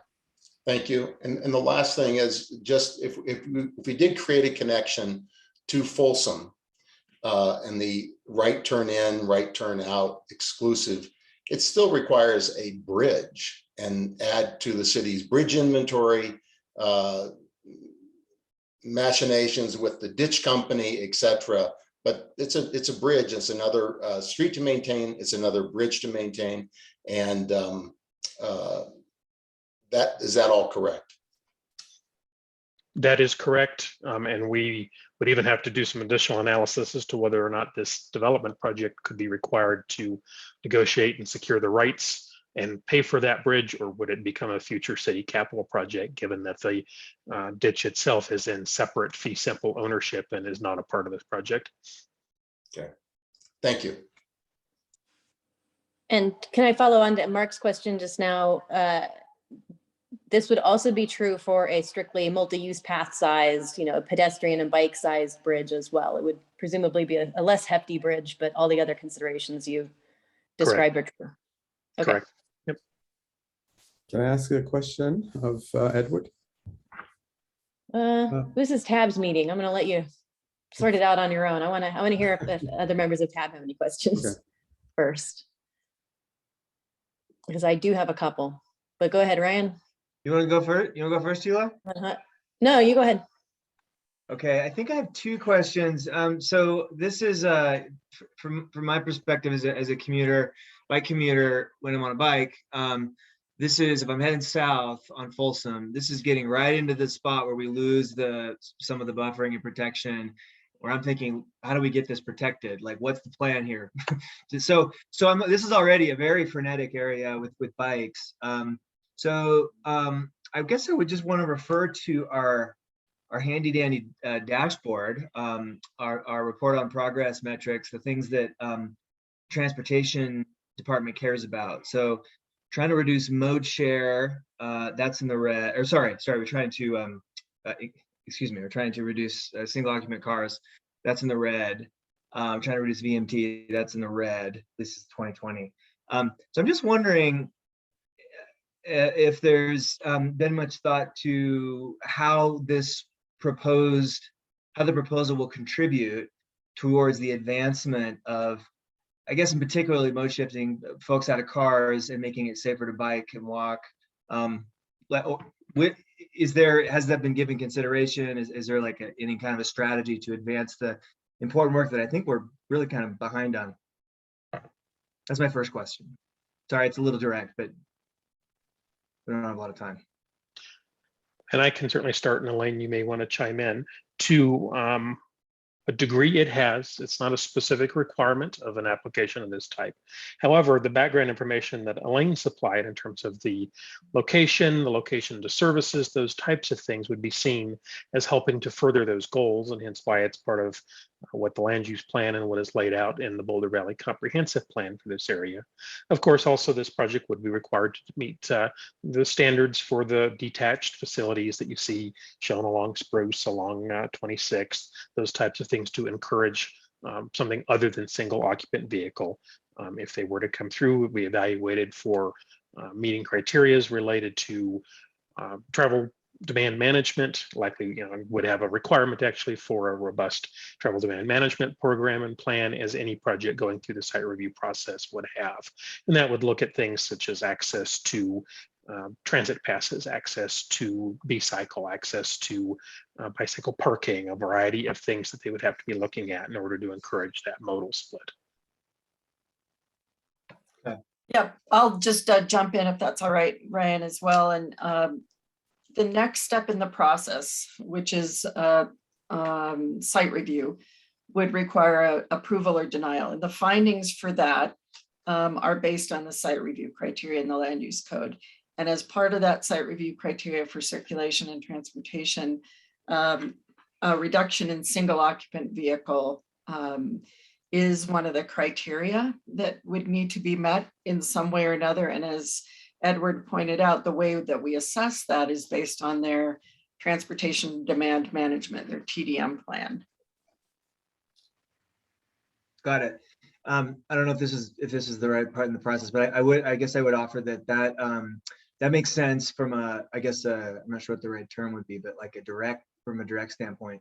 But if we also have cars, there's more traffic in a pretty dense area of cars pulling out, where we have a major bike thoroughfare, and it's making that landscape less friendly to bikes and walking. I guess that that I shouldn't say I guess, I know that'd be pretty important here. So I do worry about that. In any case, maybe just I have one more question if I could, and I'm not sure who this is the best for, but I know I don't think we're entertaining any immediate plans to make Folsom into the north-south, true separated bikeway. But I'm just wondering from folks who might maybe, I don't know if this is for staff perhaps, but is Folsom, like, ultimately, if we can get a north-south true bike corridor through the city, is Folsom really the only candidate, or such that we should be thinking about if we can get to that point where this road is accessing that, or are there other candidates? Maybe this is too hard of a question for now, but I think of that as a pretty precious potential corridor real estate for what's hopefully ultimately a north-south corridor. I defer to my colleagues in transportation. I think that's a larger discussion than we've got today, but it's a fine question. So I think the simple answer is this, that TAB has seen and has heard what we can do in the short term and the immediate term around Folsom, and to try and require something to occur as a direct result of this development and put it onto the developer. It's not in all of our plans. And so we can't ask the developer to take on more than what their proportionate share of things is. So I'm really not clear what you're asking for, Ryan. Sorry, maybe I was not coherent. I'm just wondering if there's any other obvious candidates besides Folsom. I'm not saying we're committing to a plan right now to make Folsom a complete separated bike path the whole way, but I'm asking, are there other obvious candidates besides Folsom for that, or no? Well, I think that's something we want to bring forward to TAB to explore in the context of the TMP, and it's outside the parameters of the discussion tonight with regard to this specific development. Okay, that's all I have. Thanks, everybody. Thanks, Ryan. Alex, I see your hand up. Yeah, I think I might be building off of Ryan a little bit here, but maybe a little more localized questions. On Folsom, north of this site, we've made some progress, or we're making some progress with the implementation or the conversion of what are essentially buffered bike lanes into protected this fall. And one of the intersections a couple of the intersections along there I've been interested about and throwing out some ideas, one of which is the intersection of Folsom and Spruce. Just south of that intersection, Folsom is 4 lanes, 2 northbound, 2 southbound, and then north of that intersection, it's 1. And so that pedestrian crossing there is kind of hectic because there's an extra lane. And so one thing I've proposed is we look at moving the merge, or the northbound merge, from 2 lanes down to 1, or the southbound widening from 1 lane to 2. We move that so that it's south of Spruce, so that ped bike crossing across Folsom along Spruce is a little simpler. Yeah, where the crosswalk is on Folsom. Alex, how would this be part of this project? It looks like there's some sidewalk work being done. So I'd be curious if the work if any work is being done on ramps, it'd be constructed with a change like that in mind. And similarly, at the intersection of Spruce and 26, we've put out the Vision Zero Innovation Program temporary bulb outs. If there is permanent sidewalk infrastructure being constructed, could the developer construct the sidewalk so that it's a more permanent bulb out? Might be the first question there. And then if they're not responsible for it, could the city provide some sort of cost sharing so that we build an intersection with a similar footprint as to what's out there with the Vision Zero innovation improvements?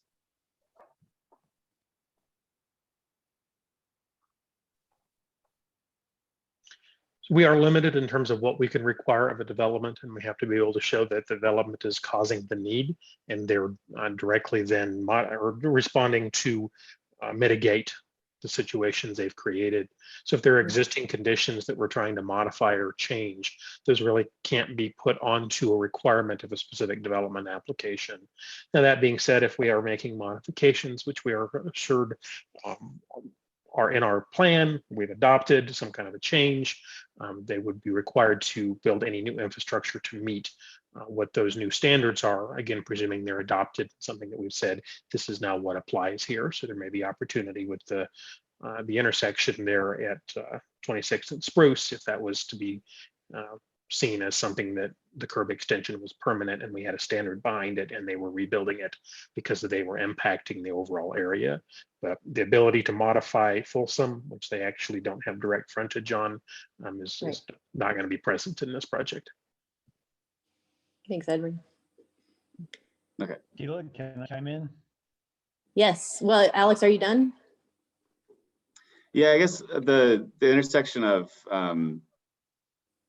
it looks like there's some sidewalk improvements. I know they don't front Folsom, but it looks like they do touch that corner of 26th, or sorry, Spruce and Folsom, where that crossing is. So I would just be interested if that southeast corner of that intersection could improve some sort of, if there's work being done, if it could. I think that's ditch property right there. So I think that's the next owner over. Correct. Okay. All right, Hutch. So I wanted to address this issue of this vestigial, would have been an alleyway in the old days street, which I gather is a core piece of the issue. And personally and conceptually, I'm not terribly excited about little stubs of alleyways. I think that even when alleyways continue from block to block, they're essentially used, once a week for a trash truck. So it's a massive waste of space in my view. And I understand there's rights and history associated with them, but I've lived in other cities where the alleyways eventually get rethought and become very important and valuable commercial spaces or wonderful laneway restaurants on them in some downtowns, where they belatedly realized that they shouldn't just be occasional places for trash trucks and maybe for a handful of places deliveries. So I would personally, and again, this isn't a tab opinion, it's a personal opinion, have no regrets not to have a little stub of a street which does nothing except enable sticking more cars and trash cans back there, and instead have it be more useful to the site, presumably in exchange for something else the city wants from it. So the rotation-ish viewpoint, and I'll ask for comment on that after my second point, so I can go on mute again.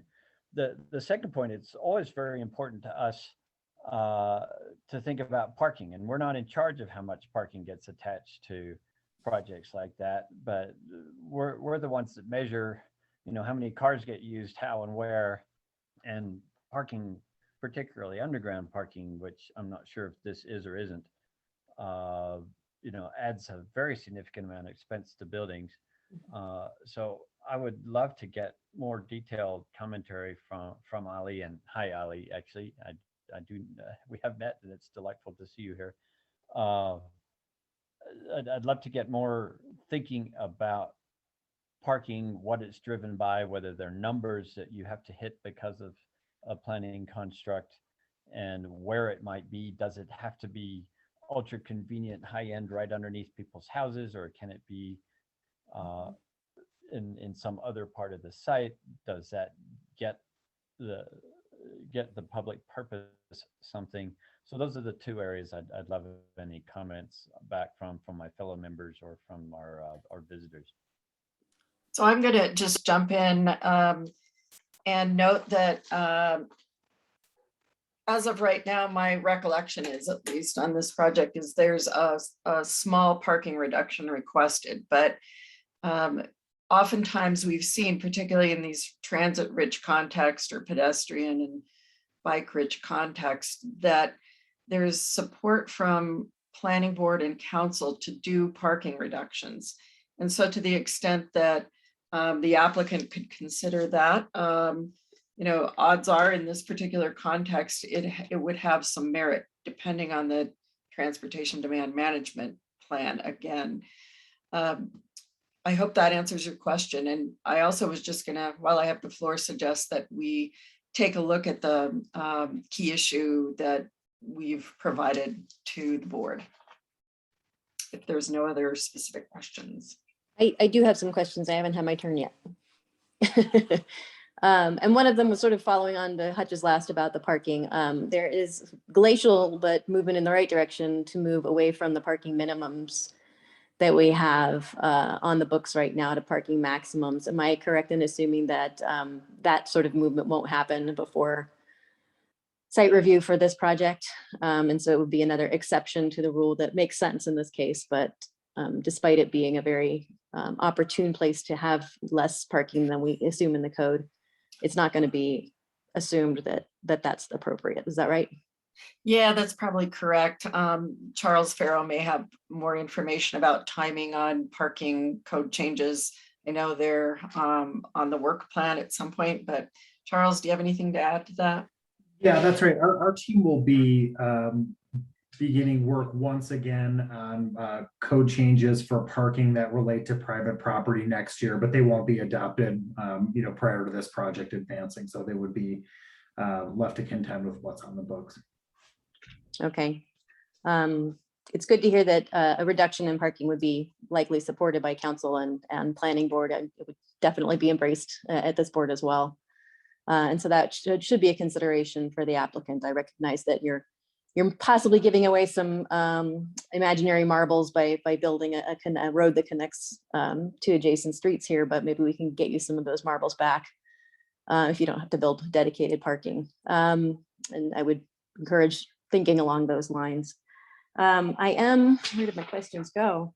Wondering, I have not listened to the planning board discussion on this item. I have listened to council's, and I'm surprised that there was not more discussion, at least of council, about the fact that this proposal is a net loss of businesses and a big gain of housing, which is something that they want. But why aren't we talking about more mixed use development? We keep saying in all of our planning documents, we want to see a mix of uses, and yet projects again and again like this one are very unimaginative about what can be on there. And it's townhomes and apartments and dedicated parking, and never shall there be anything, you know, retail underneath, even though over and over again in the BDRC, they are looking to preserve and enhance the commercial center. They want to maintain retail potential in these places. So why aren't we talking about mixed use, or did it come up in planning board? Is there a compelling reason to suddenly turn this from an entirely commercial site to an entirely residential site?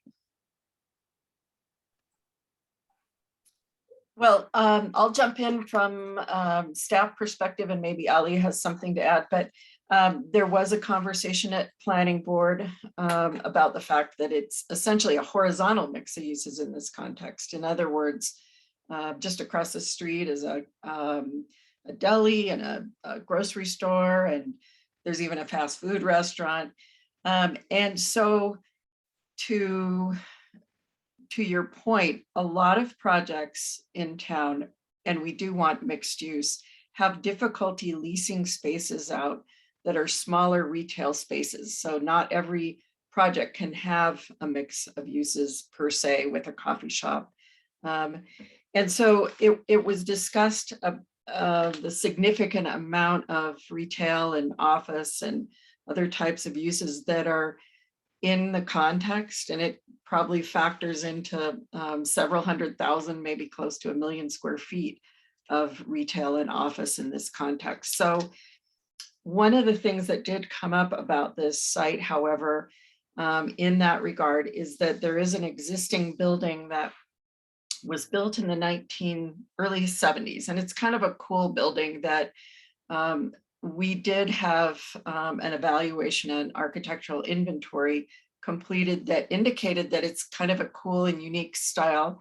called Googly that is from sort of late mid-century modern. And the recommendation would be moving forward that that particular building be retained on site.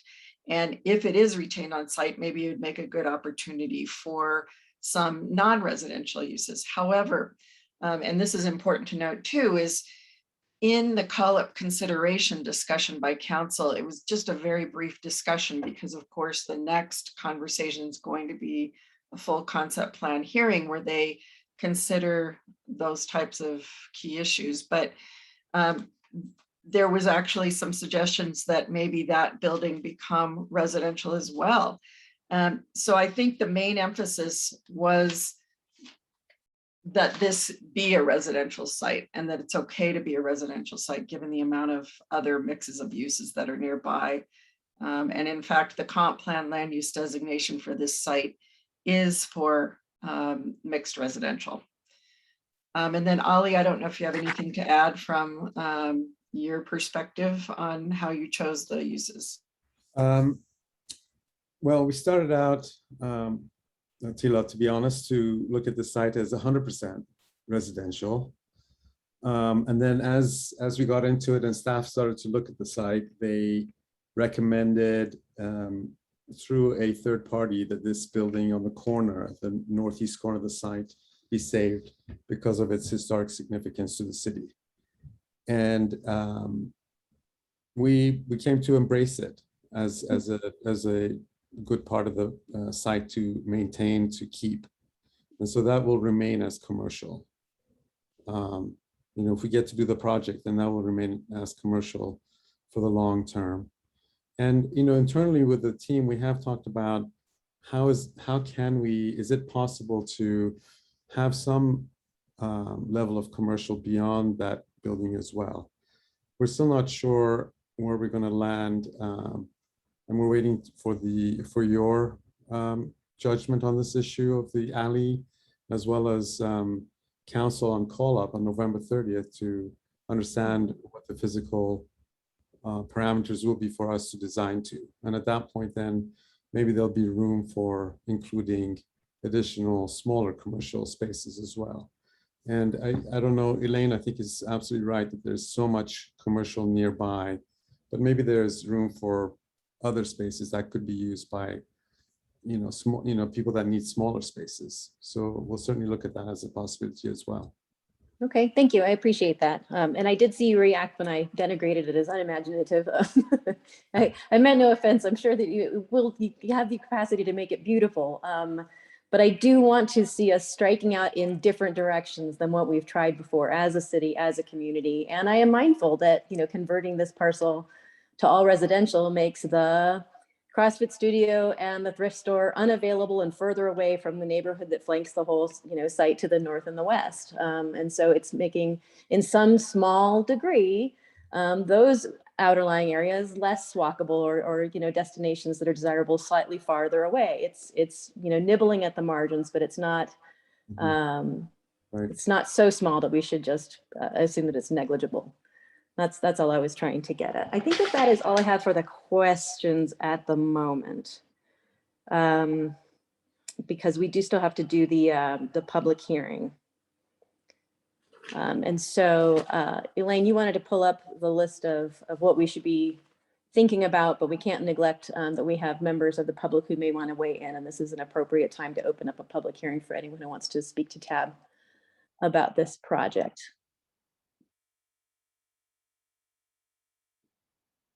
And I'm not seeing any hands up. Yeah, I'm not either too. Oh, looks like Kurt has his hand up. Yeah, as I say, there might be, I sprung it on them really quick, so it'll give them a minute to raise their hands. Great. But let's just go ahead and open up the public hearing then. Sounds great. Okay, I'm gonna go ahead and unmute you now, Kurt. Hi, Kurt Nordbeck. Thanks for taking my comment. I would just like to suggest that my feeling is that the motor vehicle connection on the south side, as shown in the TCP, is way overkill. It's a lot of extra space, a lot of asphalt that would mean greater heat island effect and more stormwater runoff. I think that that's completely unnecessary. My feeling is that even a multi-use path is more than is necessary, because there's a bike lane on Pearl, which is so-so. There's riding on Spruce is pretty good. It's better now with the calming at Spruce and 26th. My feeling is that the best thing would be just a pedestrian connection on that south side, all the way between Folsom and 26th. There's already, in the plans as shown, there's already a pedestrian walkway with some gratuitous curves that should be taken out. But there's already a pedestrian walkway shown from on the eastern sort of half of the site on that south side. And just extending that to the west, I think would improve the accessibility on foot, both to the site and across that block. And you know, what's involved in actually crossing the ditch, I don't know, that's a concern, but certainly just a pedestrian bridge is going to be less expensive, less infrastructure to maintain than even a multi-use path through that. So my recommendation would be that the TCP be amended to change that connection to just a pedestrian connection. If it were a 5-foot connection with a 3-foot buffer, for example, a 5-foot wide sidewalk, there are 7 units to the north of there on that west side, and each one could be narrowed by just over a foot, and you get the space. Or alternatively, the setback on the south side of Spruce could be reduced, and that whole block, sub-block of units could be pushed north. And it seems like it shouldn't be difficult to get the minimal amount of space then just for a sidewalk. Thanks.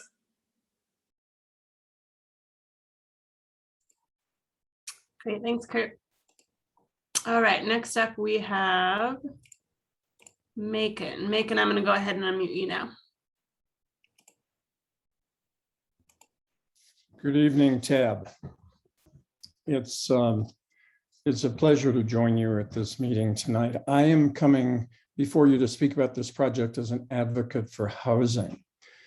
And I want to point out that when we take our connections plans, our master plans, and our comp plan very seriously in Boulder, and we don't easily set them aside.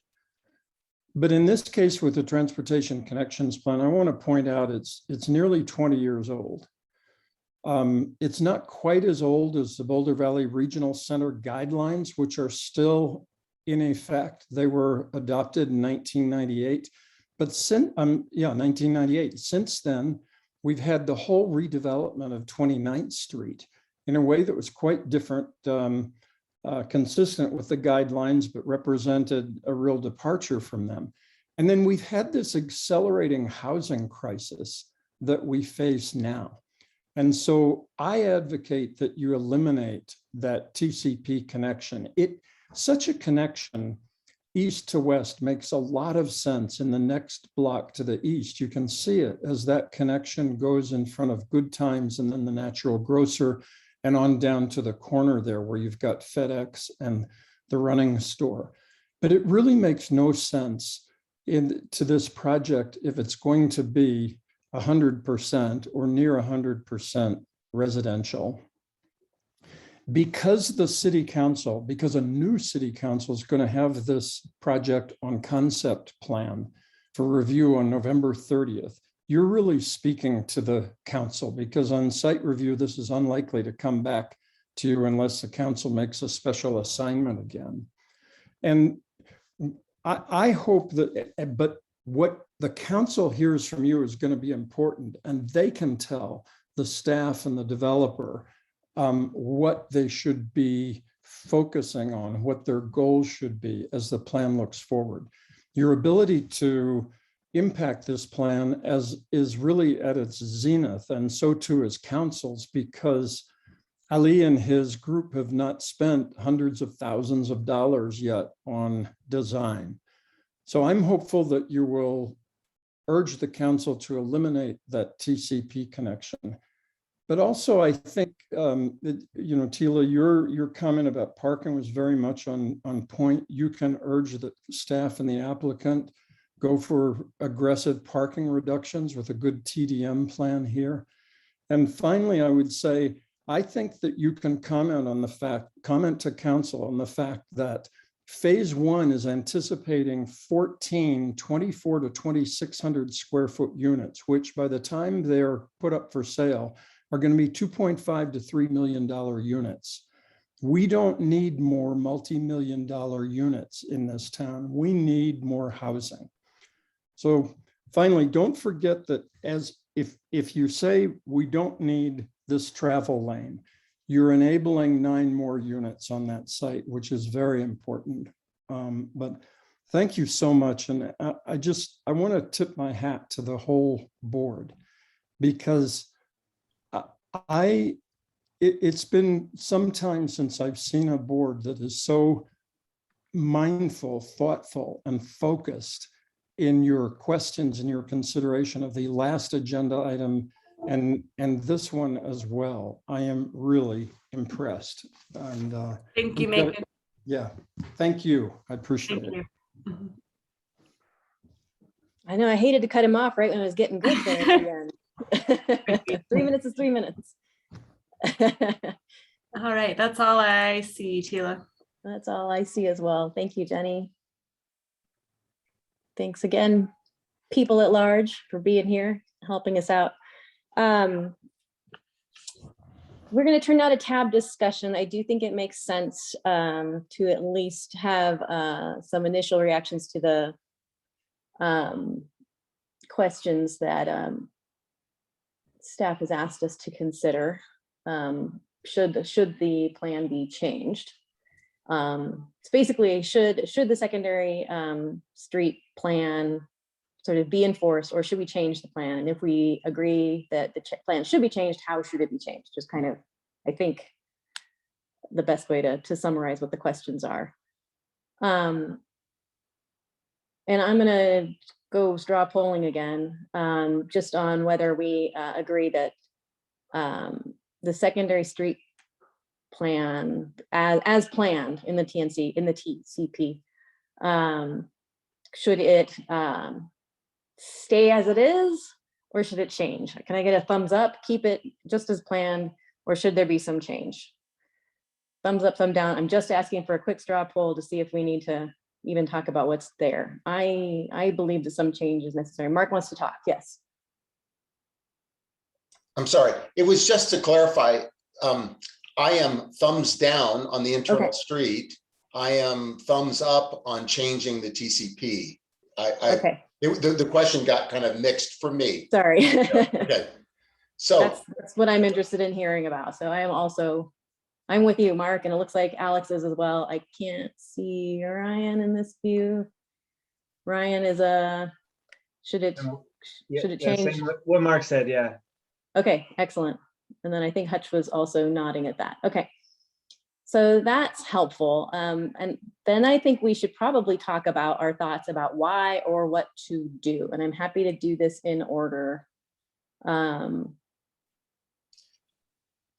think that would probably be the best way to facilitate this discussion. Does anyone want to go first on this? Mark, you're already unmuted. You want to just go?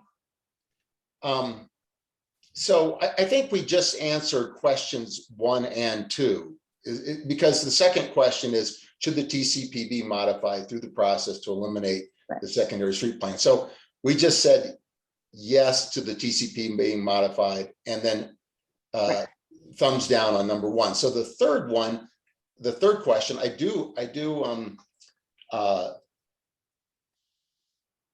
I'm not sure I understand it. Should the TCP be modified through the process to change the secondary street plan line connection to a multi-use path? Oh, okay. So are thumbs up or thumbs down on a multi-use path instead of the street? Is that the correct question?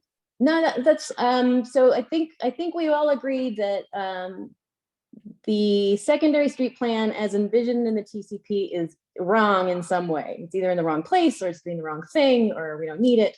And so this part of the discussion is, I'm assuming we will say the TCP should be modified in some way. And I want to hear what you want, how you want that to be modified. Well, so you want to say, take it out altogether, we don't need anything, make a lollipop connection that only serves those vehicles. Or you say, yes, I think that there's some connection that's necessary. We should probably convert it to a multi-use path, or there needs to be a way to traverse the site with a motor vehicle, or wherever the garbage trucks go. That's why you have to have the TCP be a loop that comes in from 22nd and up on Spruce. Okay, then fine. I'm unmuted. I'll go and I'll try to make it. I'll try to encompass 3 and 4. Okay. And say the TCP should be modified through the process so that there is no multi-use path and a minimal loop connection connecting to Spruce only, and that the developable space, easy for me to say, space be used to maximize a TDM rich plan for shared vehicles, protected bike storage, electric vehicle charging, electric bike charging, etc. That what we really should be focusing on in the TCP here in this particular site is maximizing TDM usage and minimizing parking, and we should be maximizing residential development and TDM rich features. Okay, thanks, Mark. I hear that. I have a quick question of staff based on what Mark just said, though. The TCP is really just about site access, like how are people and vehicles moving in and off and connecting to the existing street network, and what as opposed to what values can this property be advancing? Is that fair enough? It's more like nuts and bolts and how people are getting in and out. Yeah, I think that's fair. I think that's a pretty accurate portrayal of what the TCP is intending to do. It's what level of access or type of facility should be placed in this location. Okay, and but given that council has asked us to look at this concept review, I think that Mark's comments are not out of place at this moment. I just want to caution us from being too married to the proposed language and the strictness of the questions that are on the screen right now. So I think, Mark, what you said was perfectly relevant. I'm just saying, in terms of answering the questions that staff have asked, we need to at least tell them what we think about the changes to this TCP as well. Would anyone like to weigh in next? Hutch, you just unmuted. Yeah, I sort of said this before, so I won't belabor it, but I think it's just really over specifying how this site gets laid out to say it has to have an alleyway down that side.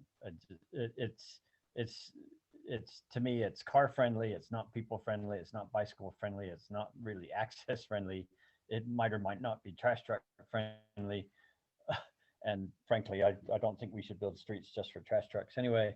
So I like the idea of changing the TCP for this site that says there is no need for this secondary access. And then we could say some of Mark's goodies, that instead of having that TCP condition, we really like to see you doing some of these goodies. But it's not driven by the TCP, it's driven by goodies that we as the tab like. Okay, while I still have you, Hutch, the question 3 is asking about changing it to connect to a multi-use path plan connection instead. What is your feeling about converting some part of this required roadway street to a required multi-use path in the project? I don't like one block or half block or little short bits of multi-use path because they don't go from anywhere, they don't go to anywhere, people don't use them. You know, you could do something there that would be an attractant to people if you wanted, if that was part of what you were trying to do with that site. But just having a little chunk of useless path to maintain, to me, doesn't help us. I'd like the paths to have continuity, not be little one block segments floating out in the middle of nowhere. Thank you. Anything else on this at the moment? Okay, Alex or Ryan, would you like a turn? Sure, I support modifying the TCP, think that the road's overkill, think a multi-use path or even a sidewalk punching through to Folsom is not necessary. If you're trying to get to Folsom, you're probably trying to get to the intersection of Folsom and Pearl, or the intersection of Folsom and Spruce to cross. And so walking half a block along the east side of Folsom, I don't see as necessary. So yeah, modify. And then I would also be interested in, as a board, discussing a recommendation to council about the consideration of trying to get more units, more lower cost units on site versus the proposed 16 townhomes, if others are interested as well. Okay, thank you. Yeah, that's a good consideration. I think that Mark had suggested we maybe, after we deal with these questions that staff wants us to think about, see if we can come up with some brief recommendations that we would unanimously want them to consider at this stage, encouraging for this as part of the concept review. So thanks for that. Ryan, would you like to go? I don't have a lot to add. I'd agree with Mark. Well, I'll agree with Mark, Hutch, and Alex. I think those are great. Maybe just to firm up what I was kind of getting at in the question period is this is a historic opportunity for TAB. It's not every day we get to weigh in on land use. And you know, my question centered on, okay, so here's a chance for us to look at that dashboard of the report on progress and our mode shifting plan, our safety plan. And I would love to see this be a real signature or like a showcase. I'd like to see this right up front in the summary of the project. What's it going to do? How's it going to support those goals? I mean, I think TDM is part of it, but I think sort of bigger picture, you know, it's not every day that we have something big that comes across TAB's desk and we say, okay, how can this strategically, or how can this impact our, you know, strategic goals? So that's maybe sort of conceptual, but in consideration of modifying the TCP, I think, you know, maybe that's some place to add some thinking on it. So that's it for me. Thanks. Great, thank you. Well, you surprised me a little bit, I guess. But maybe it's no surprise we don't want to build more roadway. So in that sense, I suppose we're a little consistent. I actually like alleyways as a pedestrian. I don't like them as a cyclist much because they're generally unpaved and kind of difficult. But they are a little kind of secret, and they're a good way for people who are really local and really walking through the area. They do walk along them. And many times it's easier to walk in a group or walk abreast with people along an alleyway than it is on dedicated sidewalks. And so for that reason, I was sort of attracted to the idea of having the alley, the secondary street, kind of move to the southern edge of the main bulk of the site and have it be a pedestrian access. You know, it's sort of a more pedestrianized area. I'm definitely less enamored of the north-south multi-use path that's shown in there. I don't think that that's a terribly useful pathway because it doesn't connect. But at the same time, as Alex points out, connecting to Folsom doesn't really get you anywhere. It's difficult to cross Folsom. It's a little stressful to cross Folsom. There's a median in the middle, so you're not supposed to cross Folsom. And so there's no particular there once you get to Folsom. And so for that reason, I would be more interested in the sort of candy cane shaped or something that connects from 26 to Spruce through the site if we think that there needs to be access to parking, as opposed to a cul-de-sac or something that is strictly for use by residents for their private vehicles, for private parking of their cars. I would prefer to see something that connects at least through the site that feels more like a public street, a quiet one that doesn't have anything but very slow moving, about to park traffic on it, but that still allows people on foot coming from Spruce or 26 to sort of take a little side cut through. And I liked the thinking about how to buy 5 or 7 feet of sidewalk that Kurt was talking about. And I thought the same thing could happen for such a roadway if we really reduced some of the on-site parking. If you didn't have to dedicate so much of the ground to storing those vehicles, maybe we could come up with something that's a much slower activated street that's not just an ugly back alley, but something that allows people to walk through. And so I would be more in favor of changing the TCP to just change the alignment of the secondary street plan, and something that doesn't remain only interior to the site, but does connect to from a point A to a point B on the perimeter of the site, but not the points A and B that are shown in the TCP. It appears that no one, when we were making the TCP, it appears that no one paid attention to the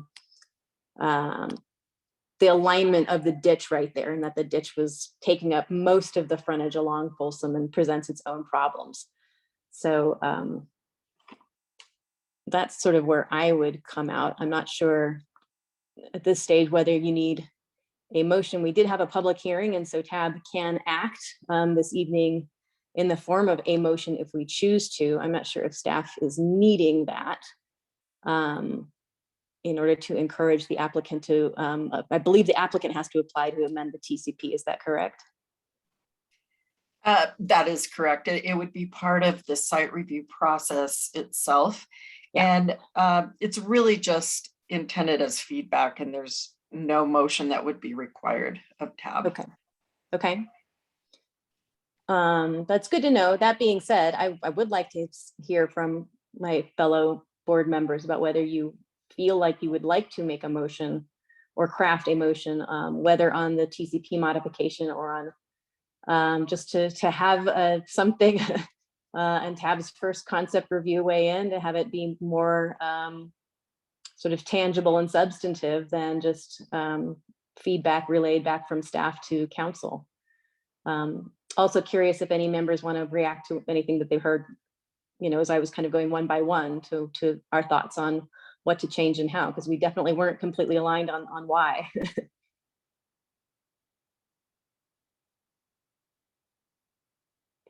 Any other feedback from TAB? I'm trying to see you all. So Tila, I guess I appreciate you coming back to staff's list of questions. And so, and again, the way they're worded is a little funky, but I vote no on 1, yes on 2, no on 3, and on 4, I would vote if required only. That if they're for emergency vehicles or some other requirement says that we have to have, if we followed my first 3 recommendations, 1, 2, 3, that there has to be some sort of interior loop, then fine, if required only. So anyway, that just to record my input, and I would be curious if others read those questions the same way I am and have a similar or different recommendation. I'm definitely not reading the word loop the same way that you seem to be reading the word loop. So maybe we can have a talk about that. Because I think you've been using loop as a lollipop, as a possibility of a loop, and I say it's not a loop if it doesn't connect to some 2 points on the perimeter. Huh. Well, that would be a question to. Right, yeah, what does loop mean here, staff?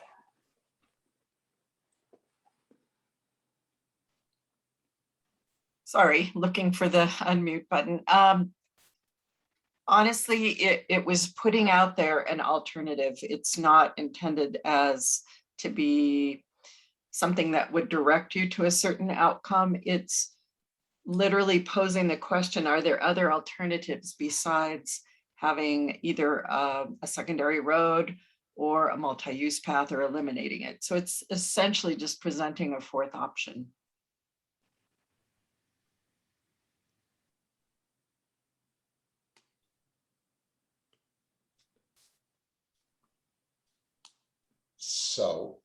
So, okay, then I would say number 4 is a no for me. So no, yes, no, no. And then anyway, at some point we can go on to anyone's additions, but I'm curious about how the others feel in terms of a specific recommendation to staff for their 4 questions. So if I could summarize, Mark is just saying, no, don't build any secondary street. There's nothing that needs to connect, but you just put what you need in order to get, I suppose, motor vehicles in and out, even if that's just one spot and one curb cut.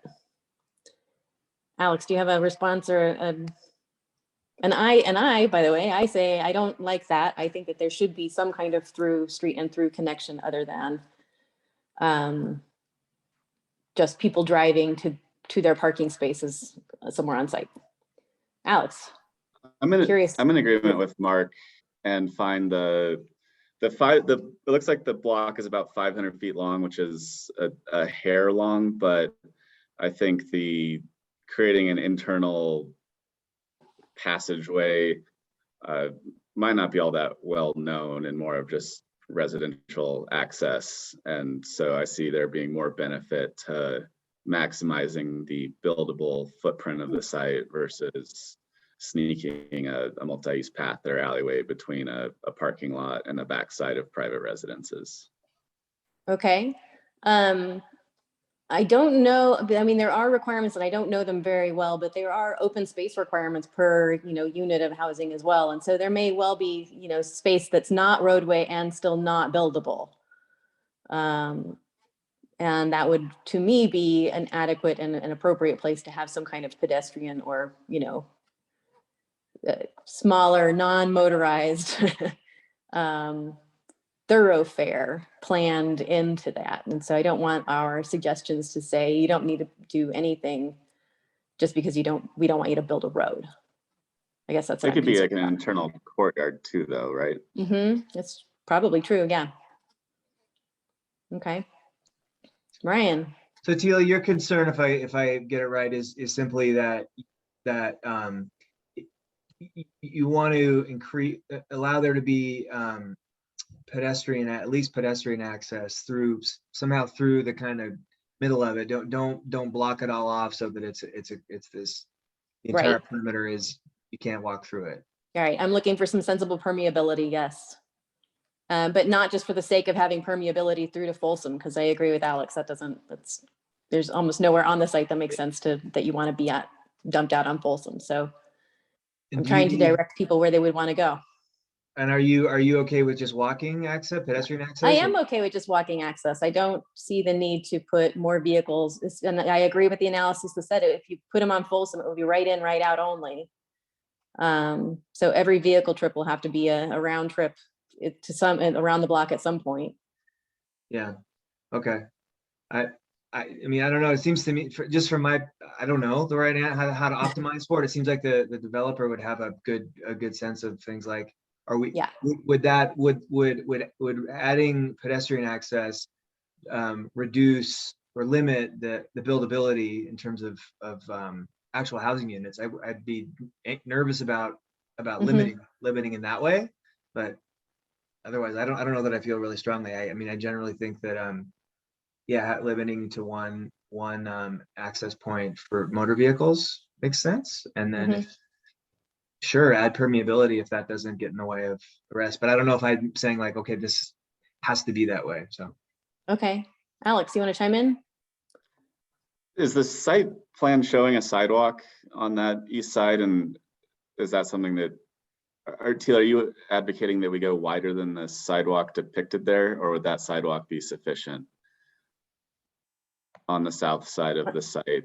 On the south side of the site. Oh, so the east-west sidewalk, multi-use Yeah. path kind of on the southern edge. Yeah, does I that would meet your- probably think that would be sufficient.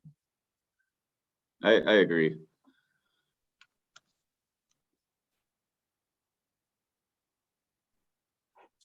And I don't see Hutch verbally or physically, so. Hutch, yes. Oh, sorry, I disappeared again. That's okay.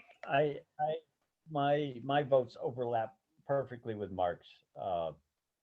I am presuming that the developer will want to have people to be able to permeate in and out.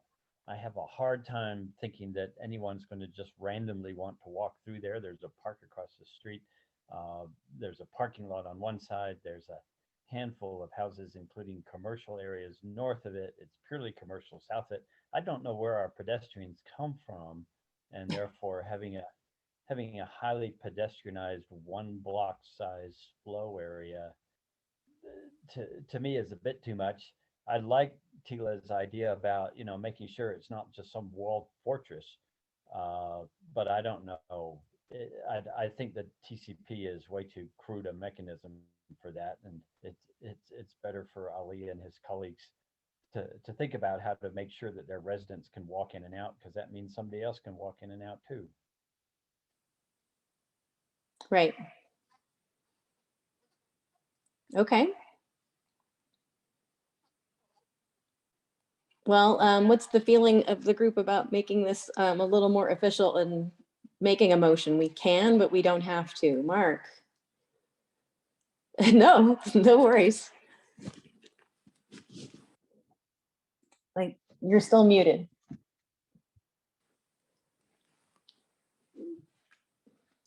Okay, first apology for weighing in so heavily on this, but I am going to click send. Oh. To, there it goes.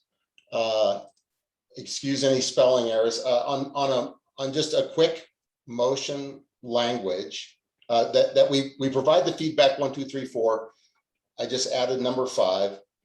And that motion is through excellence in design and innovative TDM and some parking principles, the tab wants to see this project help Boulder move forward to reach our TMP goals, or not move forward, help Boulder reach our TMP goals. Strike, move us forward. Okay. Through excellence in design and innovative TDM and some parking principles, PLES. Okay, thank you. You're welcome. The principle's your pal, remember? Right, I know that rule, yeah.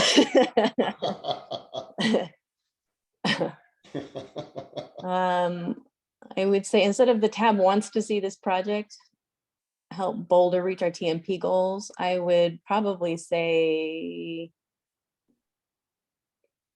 tab supports the concept plan. Is that the noun that we're? Well, I don't know that I support this concept plan is so general that I mean, you know, I have a hard time saying it's current in its current state, it exhibits excellence in design. I would like it in the future to exhibit excellence in design, innovative EDM. It's too early to say that the current concept does. Okay, that helps me understand your language. Okay.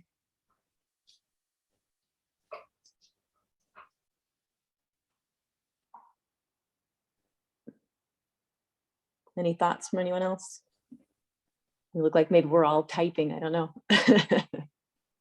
Well, is this a good place to codify? I don't know if that's the right word, but to formalize our, I think that we have a consensus on restricting the number of vehicle access points to one. Have I got that right?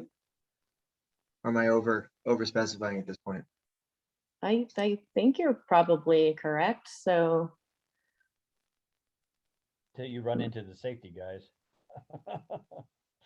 you run into the safety guys, yeah.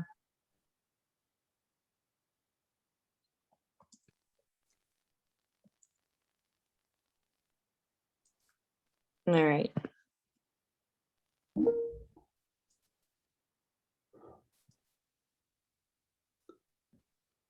I'm working on massaging some of this language, but I'm not very good at doing it right in the heat of the moment. But Mark, you're much Just got better. her hand up if you want to break. Sorry. So Erica has her hand up if you want to. Oh, hi, Erica. I can't see your hand up. Oh, thank you. How can you help us? No, I just wanted to, I guess, remind tab members that in terms of what one might require of the developer, that's what's in code.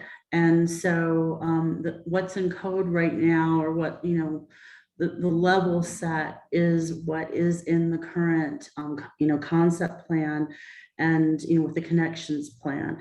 And so I think that is why, the planning and development staff, had asked essentially, would there be a recommendation or support from TAB to pivot from having that, and but for the developer to consider. And so it's trying to, I guess, frame it in that way, because at this point, we have what we have. And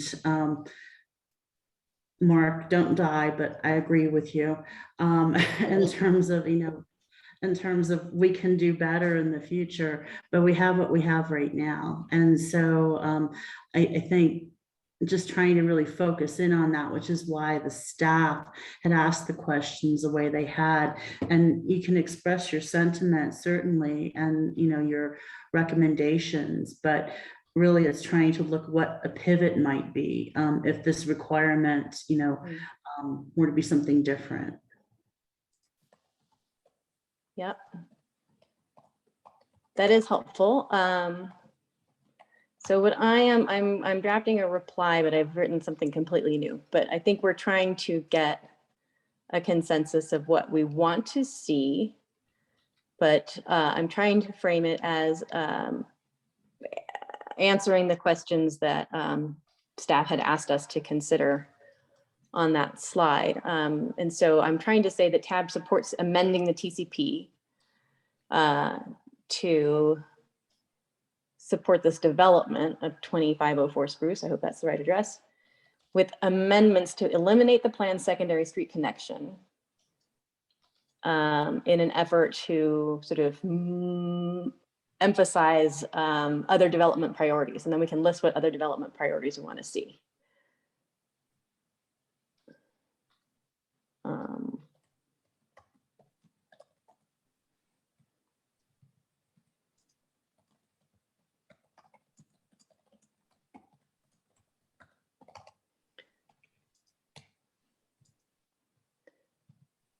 I've got something written in the way of development priorities we'd like to see. I would like to throw out. Okay. So in the past, what we've done when we were in real life is opened up a Google Doc and then someone shared screen, and then we can all do that. And I guess it doesn't have to be a Google Doc because only one person could. I can unshare if you would like to share your screen. Thank you. That would be helpful. What I have to do is figure out how to get Zoom smaller. Here we go. So I did just send a reply so you can see sort of the language that I'm thinking of, but I'm also opening a document so that I can just put it up and we can edit it live here.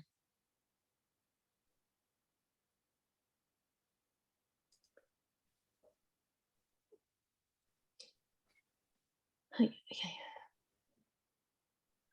Okay.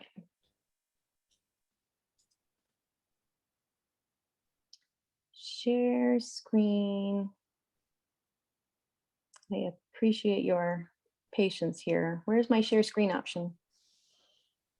Can I ask a question? Oh, while there it you're- is. I see it. I see it. Yes, you can ask a question, of course. Do we have a, was there, or is there a consensus on, yeah, maybe, I don't know if this is too over prescriptive, but okay, so as far as where the access point is, I don't really like Folsom for vehicles. Right. Are there other, is there other, I guess, I don't know, thoughts on? Spruce. Okay, so reduce vehicle access points, well, let's see, allow vehicle access to the site other than Folsom. Do we care if it's Spruce or Pearl or 26th? Mark shot at Spruce. I don't know what that. There's a rational basis for all of them. Basically, we don't think Folsom makes much sense. I think right? with the site being sort of elongated east-west, it makes sense to have a central access point on the north or the south, and Spruce is the less major. Easiest one to get to, yeah. But doesn't, to some extent, isn't this kind of up to the developer to figure out how to get things? But what we're working on is, the TCP wants cars to go from 26 to Folsom, and we are saying bad idea. And we actually have articulated a couple different ideas, and I don't think there's any clear consensus to attach it to Spruce. But well, do we need to weigh in on the reduction of vehicle access points, or can we just say that we don't want the secondary street connection and that's sufficient? Yeah, we can. As I say, the staff questions were more limited than what council's allowing us to weigh in on, and so I'm just pulling out things that I'm hearing. I've thrown together some verbiage, which is TAB recommends that the transportation connection plan be modified to remove the secondary street connection and not include a multi-use path along the secondary connection or the inclusion of an alternative looped connection. Be modified to remove the secondary street connection and not include a multi-use path? Yeah, along the secondary connection alignment. Okay. Or the inclusion of an alternative looped connection. And that would just exclude all of the alternatives that the staff questions raised, I think. I support that language because it quite deftly answers all four questions and just does it in a sentence, the way I read what you've proposed. Okay. I would really love for this to be unanimous, and I'm not sure I would vote for this one. It doesn't have to be unanimous. That's fine. But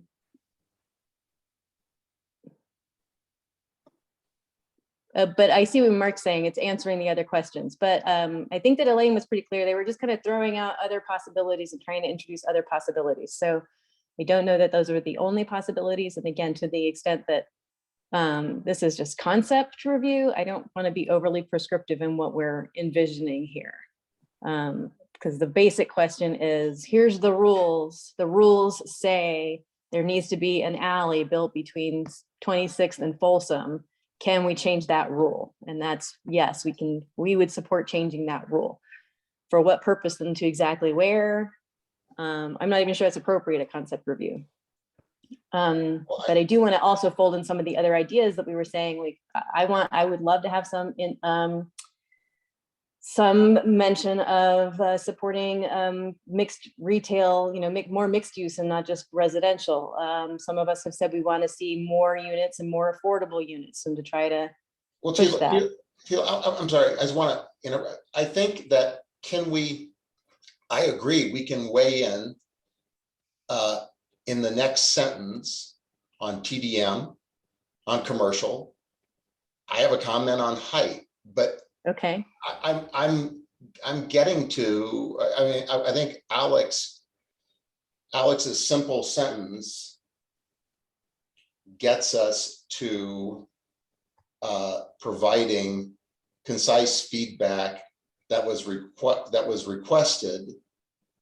And I'm hoping that it's not so prescriptive. It's actually answering the questions. It's not prohibiting sidewalk design somewhere. It's just saying, hey. Okay.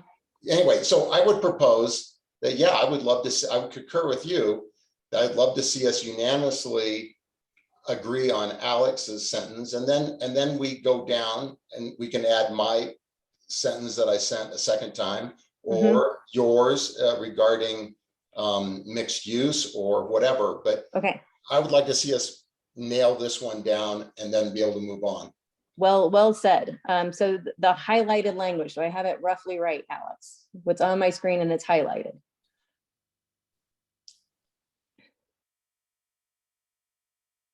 Yes. And do you so move, sir? I do. I second. And do you so second, Mr. Mark? Thank you. We have a motion on the floor, people. Is there any discussion on the motion? I don't know if we need to be more specific. I mean, in the context of where we're talking about it and what's getting sent to council, it's not specified which TCP, but do we need to be more specific about what we're proposing be amended, or is this sufficiently clear for staff's purposes to report back to council? I think this is just fine for our purposes tonight. Okay, terrific. Any further discussion on the motion then?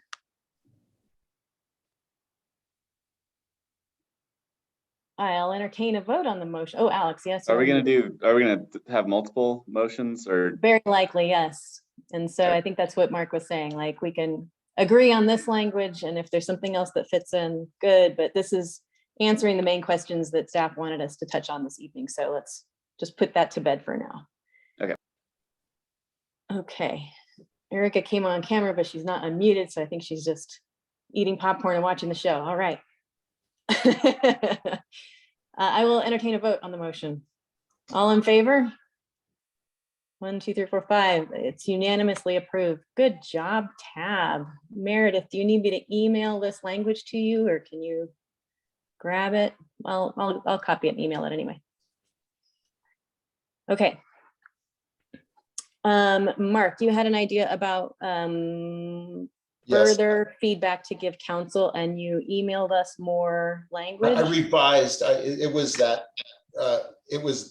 was what I sent in an email, and I just sent it again with the heading revised. Okay. And I corrected the principal spelling, but I'm sure I made some other mistakes. So if you could just cut and paste from that onto your screen, that would be super. I would love to, but I'm going to stop sharing just so I can scroll through my windows without y'all seeing all my other stuff.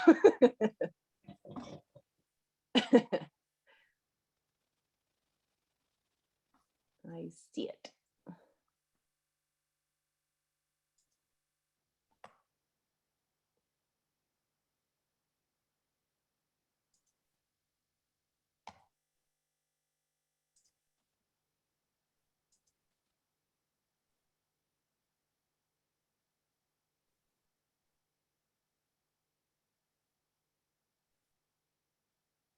Okay.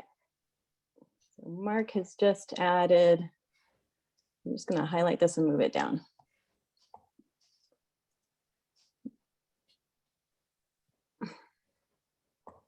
All right, Mark has just added this highlighted language. You're excellent in design, innovative TDM, and I would say applying some parking principles. Or the use of some parking principles. Okay. Or implementation of some parking principles. And Ryan, maybe we need to use your word showcase here. TAB supports this project being a showcase. Anyway, I kind of, anyway, I want us to say somehow stretch a little here. Let's stretch. Mhm.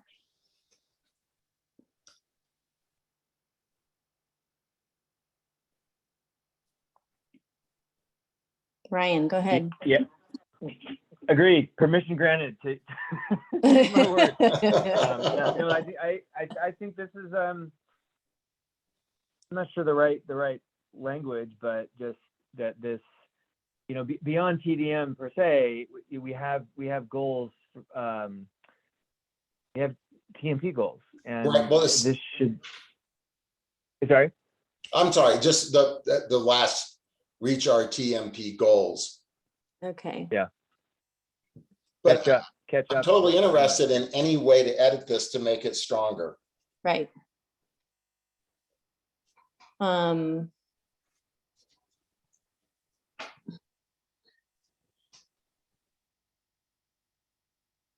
I would just strive for fewer on-site spaces and don't know how innovative or Right. nothing genius. It's just build fewer parking spaces on the site. So even regular old TDM. Go back 100 years before cars. Just What we need is some horse and buggy parking. What about after applying some parking principles in parentheses, we just say reducing the number of parking spots, reducing the number of parking spaces. I would just like to kind of list those kinds of ideas afterwards, because that is a TDM strategy. That's fine. Allowing denser and more units with less parking per unit. So just like putting a list of things we would like to see, I think could fit here. Does that make sense? Sure.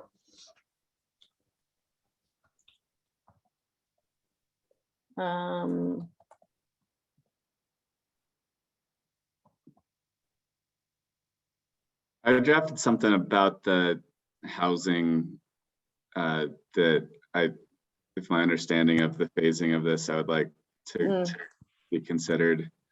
The tab encourages council to consider an increase in the number of residential units included in phase 1 of the development by replacing the large-scale townhomes with a greater number of smaller apartments. We would support that. This is all concept review. It's not, we can't. It might be our only stab at it though. So. That's right, it might be our only stab at it. Okay.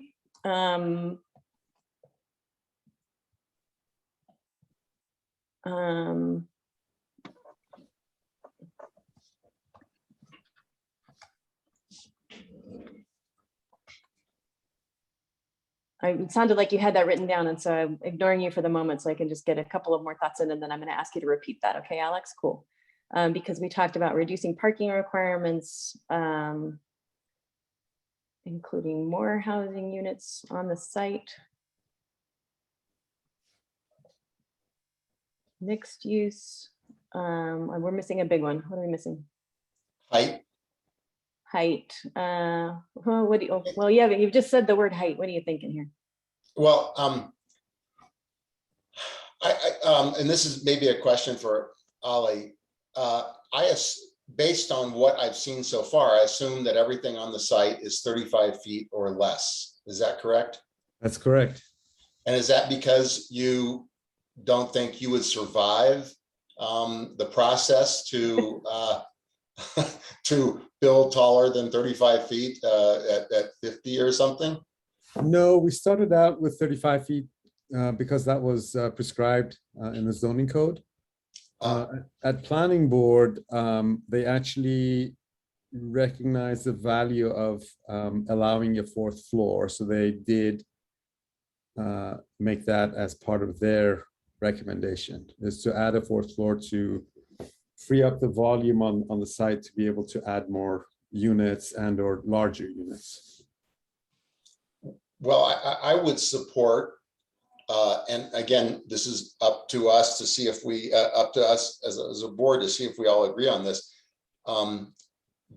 Especially given the height of the building at the southeast corner that's already there, I would support a recommendation for the use of additional height, a fourth floor, to both have more residential units and the possibility of first floor commercial. Mhm. And the relationship to transportation is, of course, what we discussed at CU South, which is trip reduction and I forget the trip reduction and trip displacement or whatever by people being able to walk, internal capture. That's what I was looking for. But anyway, that it will be helpful in achieving our TMP goals to have a fourth floor and the possibility of ground level commercial and additional units. Does the zoning here allow a fourth floor? Would it support a fifth floor without?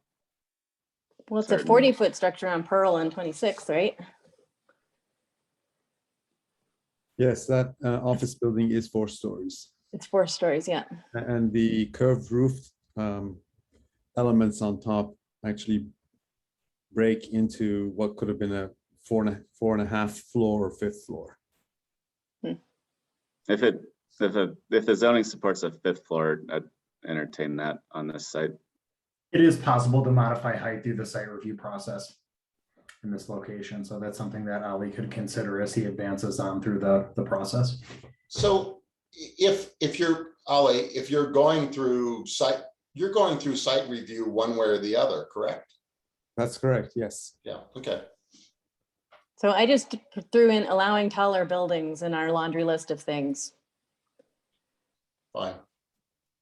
And this is fun and all, but poor Liv Lewin's, we've just eaten up all her time, but we didn't know how long this was going to take. But I do want to wrap it up. I mean, we could do this for days, right? We know us. The big thing I was realizing we were missing was designing to encourage walking and non-SOV travel. Yes.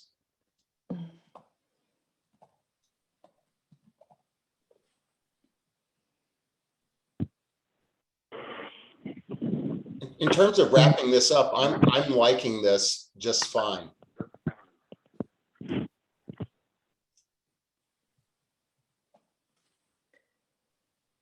Okay.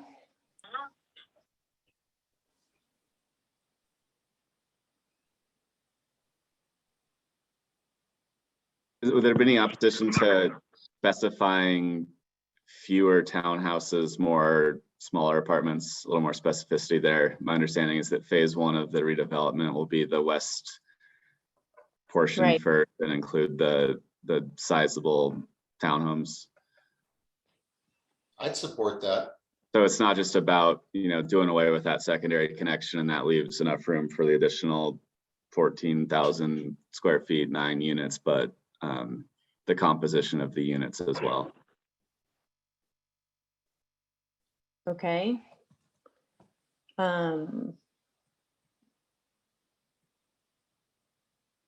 Including more housing units on site in lieu of large townhomes. More apartment units on site. Well, but this is the moneymaker here. We got the, we have the developer here. He knows none of this is binding, but there's a limit to how much lollipop we're going to ask for. Okay, yes, sorry, Mark. I was just saying, I don't know if we need to specify the type of units, because types of units can be, whether it's apartment, condo, townhome, it's like those definitions can get fuzzy. So I support more housing units on site in lieu of the larger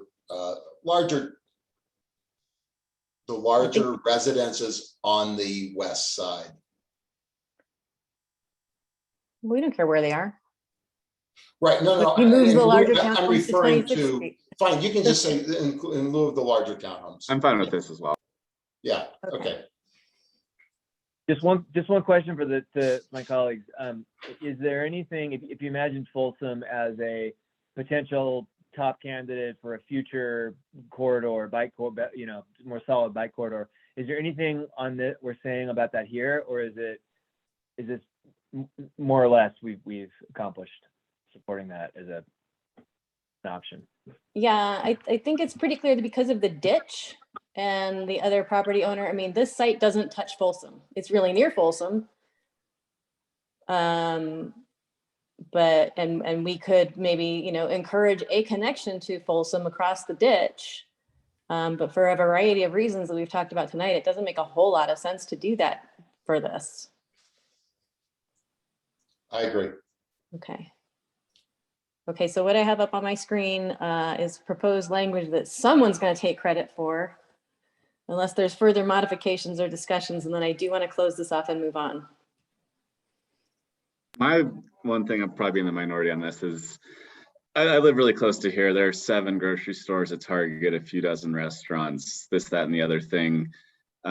Given the housing crisis, I would encourage us to recommend a focus on housing, with this area always being fairly rich as far as mixed use. The types of things that you would want within walking distance, I think, are pretty readily available in this neighborhood. Okay.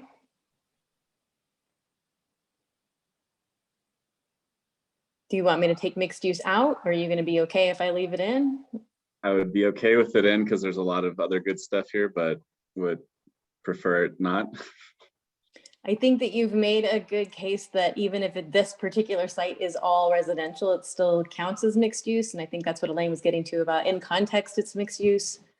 But I would really like to see us getting more creative about having housing over retail or right next to retail or whatever. And then, they might be doing it anyways with that landmarkable building. So, but council was talking about, like Rachel Friend asked, can we move that building and get it out of the way?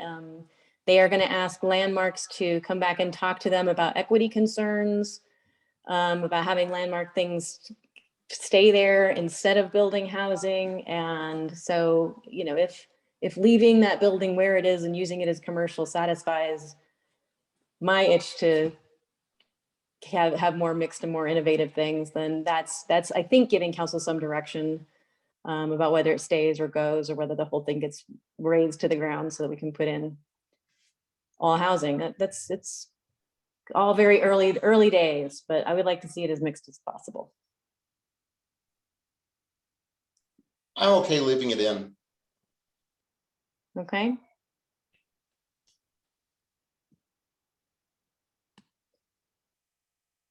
Does anyone want to propose this perhaps as a motion? I do.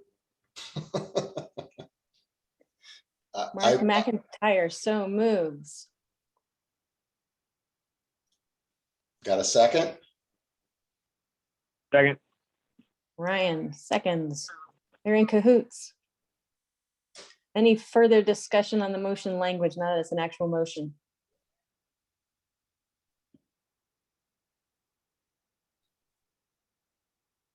Good team spirit. Thank you. I will now entertain a vote on the motion. All in favor of the proposed second motion language? Excellent. Thank you very much. It's unanimous. I appreciate it. Ali, thank you for joining us. This probably wasn't terribly fun for you, but it was. Thank you all. Very thoughtful discussion. Bunch of smart people. I love it when you come to consensus. Yeah, and appreciate the time. I appreciate yours. Thank you, Elaine, thank you so everyone. much. Thank you you to staff. Really appreciate it. Meredith, I will forward this document to you. Take care. Thank you very much. Okay, well done. That was Tab's first feedback on a concept plan. Good job.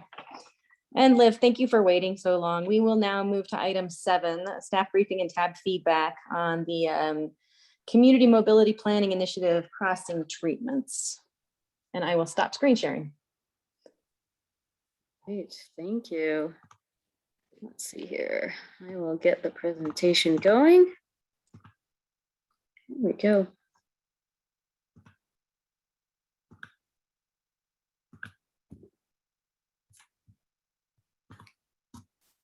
Whoops. Surprise. Okay, there we go. So yeah, thanks for having me tonight. Gonna give just a brief presentation on some pedestrian crossing treatments. We'll walk through each one individually and then get your feedback at the end. And we also have other members of the project team here as well. So our pedestrian crossing treatments, really for those, we look to our pedestrian crossing treatment installation guidelines to determine when crossing enhancements are warranted and really what type of treatments we should include. We do have our own local funding source, and whenever possible, we try to complement that with grants. And tonight I'm here to talk about some crossing improvements that are funded through the Community Mobility Planning and Implementation Grant that we were awarded by Dr. Cog. So we're talking about 3 different locations, as you can see in this map. And for funsies, we're starting from the south. The first location we'll talk about is at Aurora and Evans. The second one is on Colorado, east of 33rd. Those are both new pedestrian crossings. And then we're also looking to do some enhancements to an existing pedestrian crossing up here at 15th and Iris, which is the end of the 13th Street neighborhood, Green Street. So just providing a little background around each, the Aurora and Evans location is right near the BCSIS and High Peaks schools. This came about as part of a joint study that the city did with BVSD on traffic conditions in this area. So this is a T intersection, and it's currently unsignalized. Aurora is here going east-west, and Evans tees into it. They're both local streets with 20-mile-per-hour speed limits. And again, Aurora is the Green Street. So the attachment to the memo includes a lot more details on this, but for each of these, I did want to just bring up a few highlights of some of the things that we heard from input that we considered from many of the folks who are here tonight. One question was if we could make this a raised crossing. And Aurora is actually a critical emergency response route, and that Ryan had described earlier, right? And that does limit what we're able to do. So we are not able to do a raised crossing here. It is an SMP complex corridor that's on the list right now.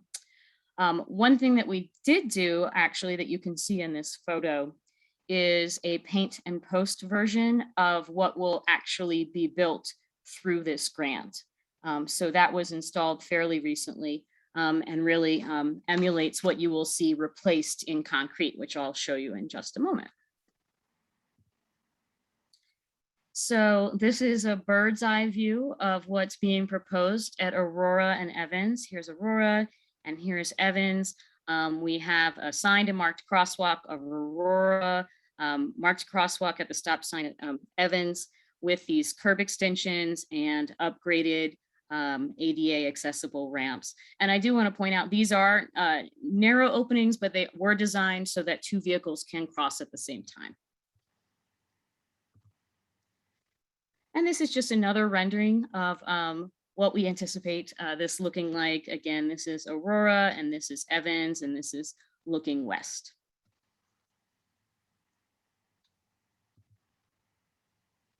So jumping to the second location, this is on Colorado, just east of 33rd. As you can see from this photo, this is an important connection to the CU East campus. So this is a mid-block crossing. of Colorado, which is minor arterial, 40 miles per hour here with a big median in between. So some of the things that we looked at were, there's actually an existing pedestrian crossing to the east closer to 35th Street that operates pretty well. And so this design, it looks very similar to what is out there at that other location. Somebody did ask if we could do a hawk instead of an RRFB, a rectangular rapid flashing beacon.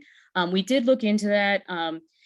We think that an RRFB is more appropriate here in terms of the guidance in PICTIG, and also in terms of having a consistency of treatments in the corridor that's a little better for motorist expectation. So again, this is that bird's eye view, that aerial view with the various elements that are planned here. We have 2 signed and marked crosswalks with the RRFBs and ramps with push buttons. These are going to be, they're kind of separate. So you push one to cross, and then because this median is so long, you would push another button to cross the second side. And then there's a connection to the existing multi-use path that goes along Colorado Avenue on the north side. So again, another rendering so you can see what this would look like. Here's Colorado. This is kind of looking northeast towards the CU East campus with various people crossing.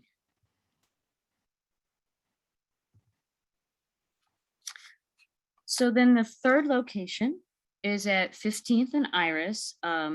This is also a T intersection. It's unsignalized. It does currently have a pedestrian crossing treatment, as you can see in this photo. There's a pedestrian refuge island in the eastbound direction. Iris is 1 lane and it's 2 lanes in the westbound direction. And so this is a location where we had heard that folks don't feel really comfortable crossing on Iris at times. So 15th Street is a local street, 20 miles per hour. Again, it's the end of the neighborhood Green Street. Iris is a principal arterial with a faster speed limit at 35 miles per hour. So we looked at crashes at this area. We haven't seen any with bikes or peds. They're mostly rear end crashes with vehicles where one vehicle stops to let someone cross, and then the one behind doesn't stop in time. So again, we had heard from folks during our Green Street and pedestrian plan outreach that they don't feel comfortable crossing here. When we looked at our guidelines, an RRFB was supported with the 2-lane section, and we believe that the flashing lights will call more attention to this crossing point. And really to cover that cost, this grant application was a great opportunity to be able to make this enhancement. Another thing that we're adding here is it's actually a new treatment for us, for cyclists, that I'll talk about it in just a moment to help folks get to this crossing. We also looked into the potential of extending the median along Iris to restrict vehicles from turning left here.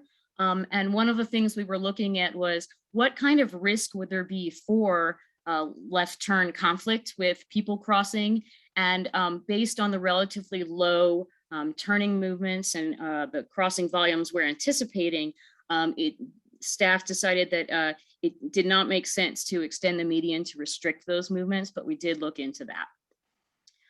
Another thing that we had gotten some input on was, can we do some automated detection here like we have in a few locations around the city? Staff, we're open to that. We'd like to actually do a more comprehensive analysis of those to develop some guidelines on where to do that treatment, because we want to make sure that if the yellow lights are going to go on, that folks are not just going to jump into traffic before looking to make sure that traffic has actually stopped. So we're not ruling it out, but we're not proposing it at this time. So here's our bird's eye view of 15th and Iris. And so what's highlighted here in purple is that new treatment for cyclists. This is a left turn pocket that will allow cyclists to get over to this west side to get to the crossing a little further away from traffic. So kind of reducing that risk a bit and providing a nice generous ramp to connect up to this crossing with the push button for the RRFB. And again, we'll add the RRFB to this crossing as well. And here are some renderings. This is looking north along 15th Street over here. And then this is your view looking southwest along Iris, what these could look like. So in terms of next steps, we'll be finalizing the design by the end of the year and anticipate going to construction by the middle of next year. And with that, we'd love to hear your thoughts and questions on the elements and designs that we've proposed here for these crossings. Thank you. Thanks, Liv. Questions, Tab? Mark, go ahead.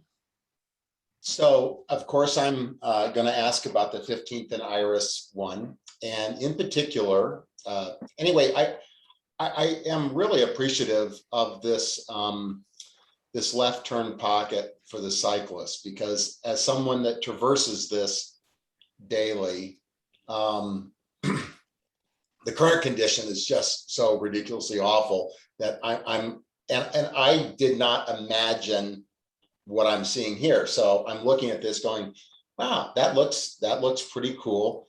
And I think that's great. My only question is that you have one eastbound lane, and to extend the median to prohibit the westbound lane turning left, you say, well, it's not really needed because we don't really have that many cars turning left. So if we don't have that many cars turning left, why not go ahead and do it and just make it safer for the cyclist? If the choice is convenience for the motorist occasionally, or safety for the cyclist occasionally, and really no delta in the east-west traffic. So, gee, I'll say give it to the cyclist in this case would be my request. I have a lot more thoughts on that point in particular, but I don't know if Liv wants to answer Mark first or let me add on. Your choice, Liv. Yeah. Yeah, no, either way, I think, and I'll ask, maybe Mark to weigh in a little more, because I know he was looking at this in a lot of detail. And I think it's, yeah, it's kind of like, how do you interpret that, right?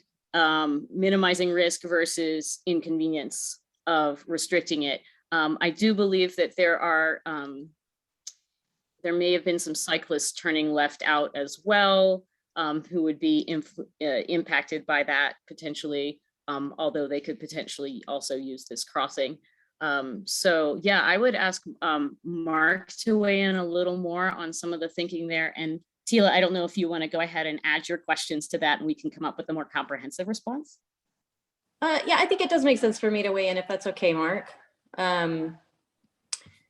Because, Natalie, when you first got this position, this is where I asked us to meet the very first time. I don't know if you remember that, but I said, let's go look at this particular intersection. And we talked about extending the median. And I'll direct people's attention to the right-hand picture, Liv, that's on your screen here, Iris and 15th looking southwest. Because you can see on one side of the intersection, it's one lane. And on the other side of the intersection, it's 2 lanes. And so that means that eastbound drivers, are in one lane and they're about to get out of the bottleneck. And I bet it's happened multiple times since we've been sitting here tonight, but people speed up and move left in the middle of that intersection to try to pass whatever slowpokes in front of them. because then they can go. We don't see that much speed and don't see high speeds too badly in the 1 block or 2 blocks further west in the eastbound direction. But after this intersection, the speeds notably pick up for drivers. And drivers are looking not at the intersection, but beyond the intersection. They're making plans for which lane they're going to take. Their attention is by necessity because of the engineering and the geometry of this intersection, not at the intersection and not at the pedestrians crossing on the close side of the intersection. Further, it's illegal in Boulder to change lanes in an intersection. I don't think it's illegal in the state of Colorado, but it is in Boulder. And so there is no legal user of the space in that intersection for the left-hand eastbound traveling vehicle. They should not have moved over at that point. That is road space that is only supposed to be used for left-turning vehicles into 15th Street or left-turning vehicles out of 15th Street onto Iris. And those are, as we've noted in the data, vanishingly few people. And it is not the problem with those left-turning vehicles that is discouraging cyclists and pedestrians from crossing here. It's the high-speed volumes on Iris. And those high speeds are exacerbated at exactly this intersection because of the geometry. And for us to not take this opportunity when we're fixing the geometry and messing with it to discourage bad behavior by drivers right here and to stop them from making their move until after they've crossed through the intersection would be a mistake. And that a crash and a fatal crash hasn't happened here yet. We should be thanking our lucky stars that it hasn't, and we should not be waiting for it. In fact, we've built a green street here and we're encouraging more vulnerable road users to cross at this intersection. It's not just the end of 13th Street, it's also the beginning of the 16th Street bike route. It's a connection for them. This is a connection that's long been needed. It's underutilized because it's scary to cross Iris. And by extending the median there, we would be making it more attractive, feel safer. We would be encouraging safer driver behavior, and it would feel more like the intersections that I and Mark and other advocates have pointed out as much more comfortable to cross, namely at 10th and Canyon and Walnut at Folsom, where we have restricted left turn movements. We have made dedicated permeable crossings for more vulnerable road users, and this is an opportunity to do the same thing. I really want us to be rethinking how we're expecting people to behave here and what we're expecting people to put up with in terms of discomfort and danger in exchange for a couple of cars at peak periods turning left directly onto their block, instead of going 1 block earlier or 1 block later to make that left-hand turn. That's all I have to say on that one.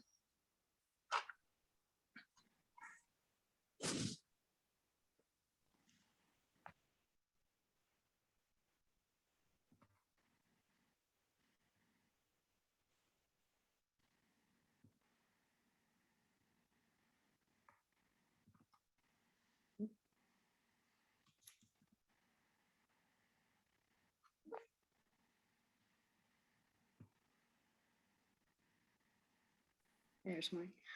Hey, sorry about that. I got a little kid running around. So first and foremost, thanks for the feedback. Always appreciative, Tila and Mark. I think when we're looking at this specific location, we're really looking at the data as well, right? We have a lot of locations around town, and I totally understand some of the first comments about the system rather than the kind of the whack-a-mole. So I totally get that. When we do look at the data, though, the turning movements are so low, where the risk or the potential conflict with a cyclist and a motorist continue to be low, right? There's no crashes here that speak to this is a problem where there is a safety problem. We do have other locations in town where there are crashes, and we are working to address those. One interesting thing about the data, and I think that Liv kind of touched upon this, is that we have different types of cyclists in the city of Boulder. We have those who are concerned, but very interested in cycling, and I would probably put myself into that category. I live in Broomfield. Broomfield doesn't have a lot of bicycle facilities. I put over 2,500 miles on my bike this year to have a better understanding of bicycling in a community that doesn't necessarily have a lot of infrastructure. Boulder has a lot of vehicular cyclists, and they're looking at opportunities to act like a vehicle. And we saw quite a few people making that northbound left and that westbound left. So in regards to safety and mobility, I totally get you. We're talking about a local street with very few volumes, with less than 10 left turning vehicles, per peak hour. And most of that is just in the morning and the afternoon. And I totally get if it's not really a problem because there's not enough, people there, can we just restrict it? Again, we're restricting everyone's mobility as well. So we just not see the need. But Mark, I see your hand is up, and same with you, Ryan. Go ahead, Mark. So I just a quick follow-on question, and I totally get, and I am one of those cyclists that depending upon the street condition, I use my bike in the same way as a car, or if a condition allows, then I ride it more like a bike. But again, I do whatever is safest for me. And again, someone that experiences this specific intersection with great frequency, and there are times that I actually will use the crossing, and before reaching the multi-use path on the north side, I make a left into the bike lane and ride west. There's nothing that would prohibit, if we had the island extended to the east, there's nothing that prohibits a cyclist, as far as I know, from accessing the right turn, the right automobile lane, the westbound bike lane, or the multi-use path. They would have their choice depending upon what's plowed in, what's safe, etc. Right. They could use any of those. Is that correct? So they could, they definitely could. If you're on the westbound bicycle lane, you could turn left into the crosswalk and come across. When you do enter an RRFB, it is a requirement that you do push the button, right? So again, it's all about how can you cross the street comfortably? And obviously, like I was talking about, there's different types of cyclists that can use the street comfortably, right? And we want to provide those options. Our data does suggest there's quite a few people that are using, the street as a vehicular cyclist. Don't get me wrong. I do want to talk real quick, and Mark, I'm not sure if I answered your question, but to Tila's point about the eastbound lanes, you're going from one lane to two. I think that's entirely valid there, because I used to drive through here all the time when coming to work. And I think we can definitely look at doing something that's more striping and potentially some bollards that says, hey, you got to get past the intersection in your eastbound lane before that second lane opens up.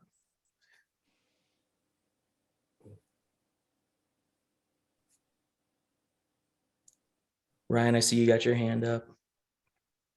Yeah, thanks. So I live about 10 blocks from the location, and cross Iris daily with small kids.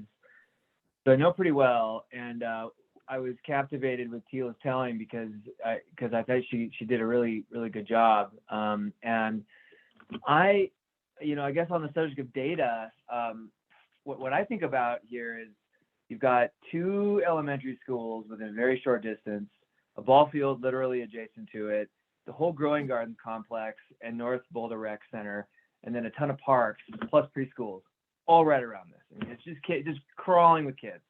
And Iris is just this chasm of if you can go down to the light down by 22nd, fine, but this is, you can't really do it here. So I guess I would just submit that as a pretty important data set, that just the kind of first principles of the user destinations there. And I guess I would I thought Tila made a pretty good case. So I'd like what Tila said.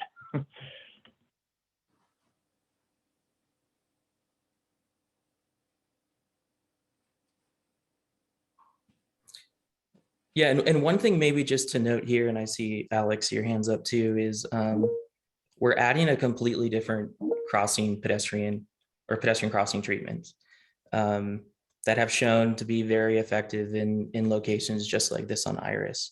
So I know it's very much so different than a signed and marked crossing. And I know sometimes it's hard to like, how is this new pedestrian crossing treatment going to maybe influence cars to be yielding more effectively or whatnot. But that's also kind of a big highlight here is we are completely changing the pedestrian crossing itself, regardless if people are turning.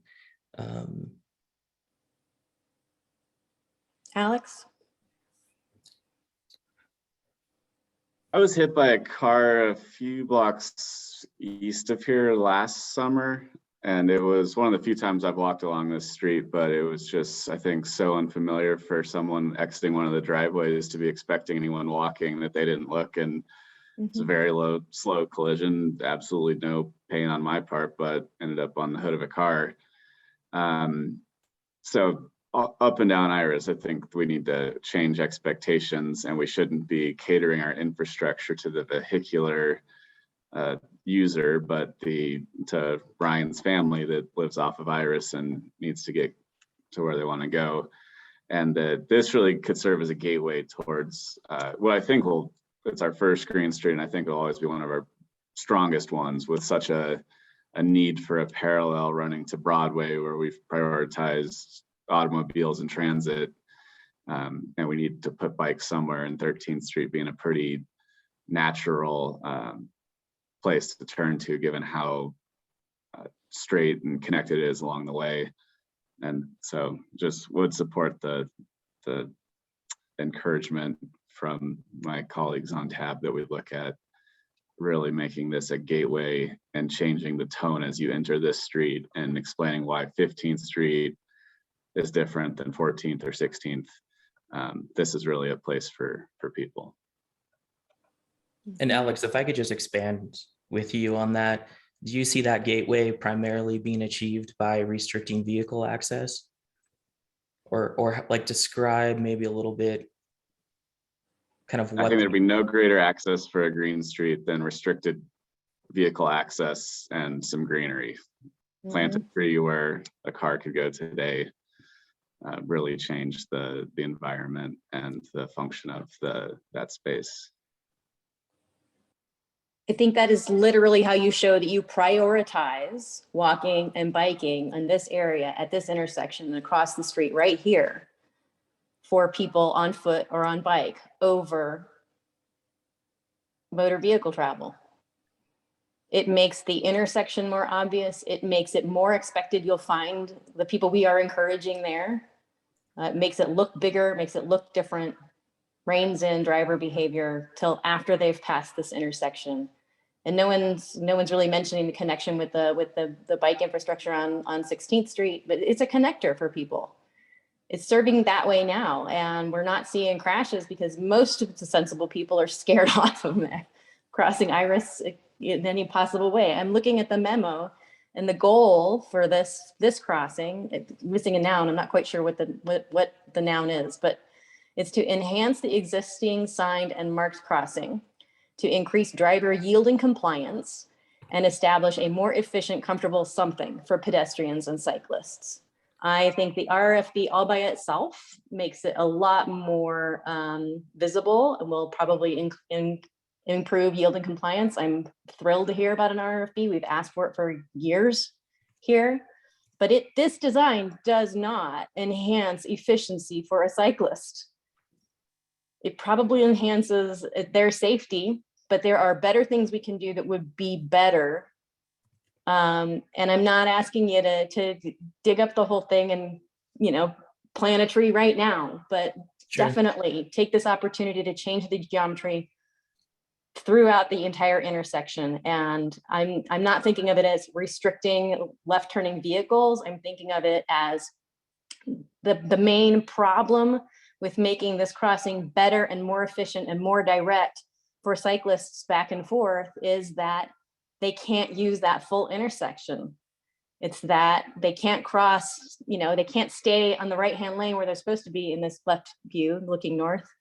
Instead, they have to do this whole kerfuffle and go out of their way and then stop and push a button and then go across and then, sidetrack right or left, wherever the heck they were trying to go.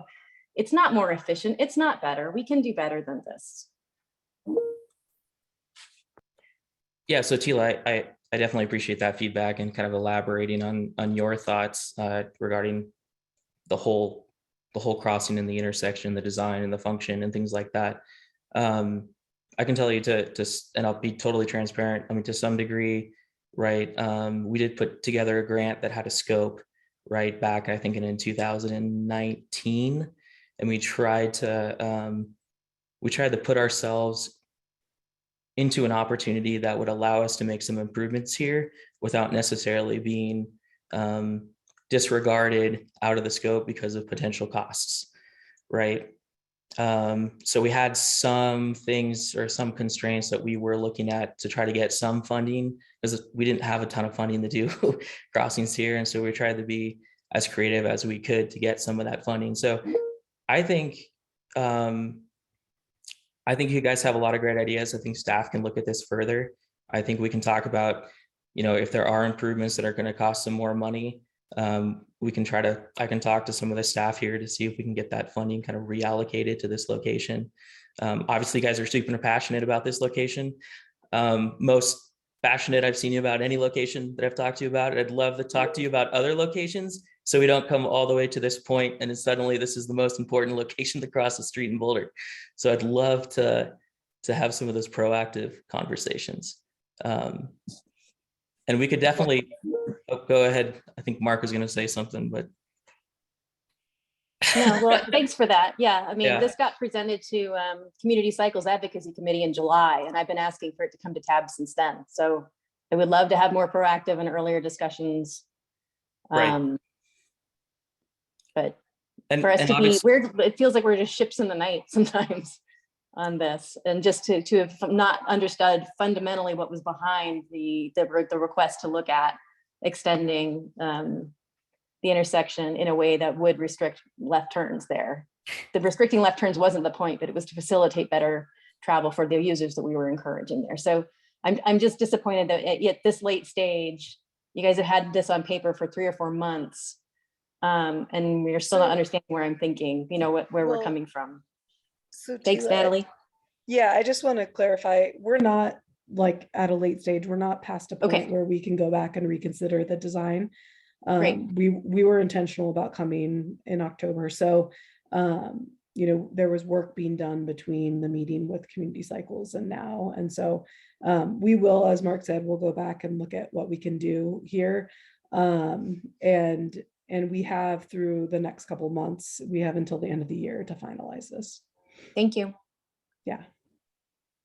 I think the only other question that I had was on the 33rd Street crossing, and I'm just curious why it's like mid-block instead of at the intersection. What's the thinking behind that?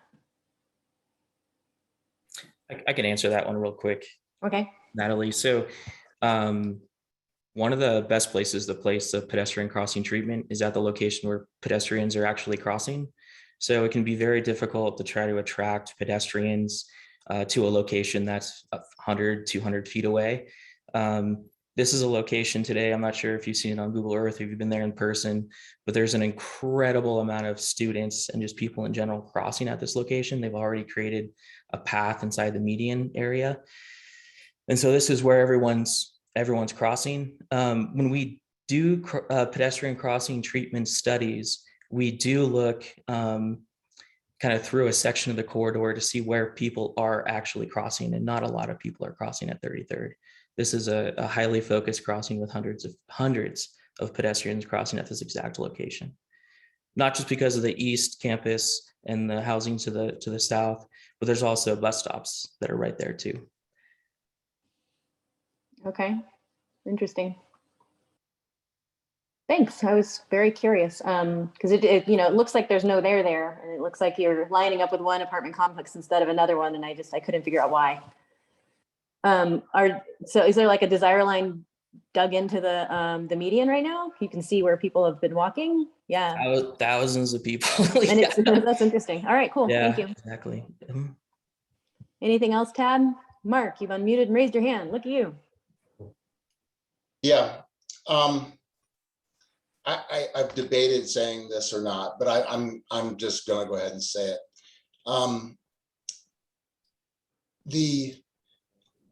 The crying of being poor, that the extension of the median may be out of budget. That will, and this is not an indictment necessarily of Erica or Natalie, because you guys weren't here at the time, but when we spend $450,000 beyond the budget at Broadway and Raleigh in the service of expediting right-hand turns, and that money and that complex design, it fails even to expedite right-hand turns for motorists because of the current programming. Anyway, the crying poor rings hollow, and will ring hollow for me during my tenure on TAB. When it comes to, you know, I don't know, 5-10 grand of concrete, maybe Alex can work me up a bid for another 15-20 feet of 4 foot wide median, but it does ring hollow with me, and it's simply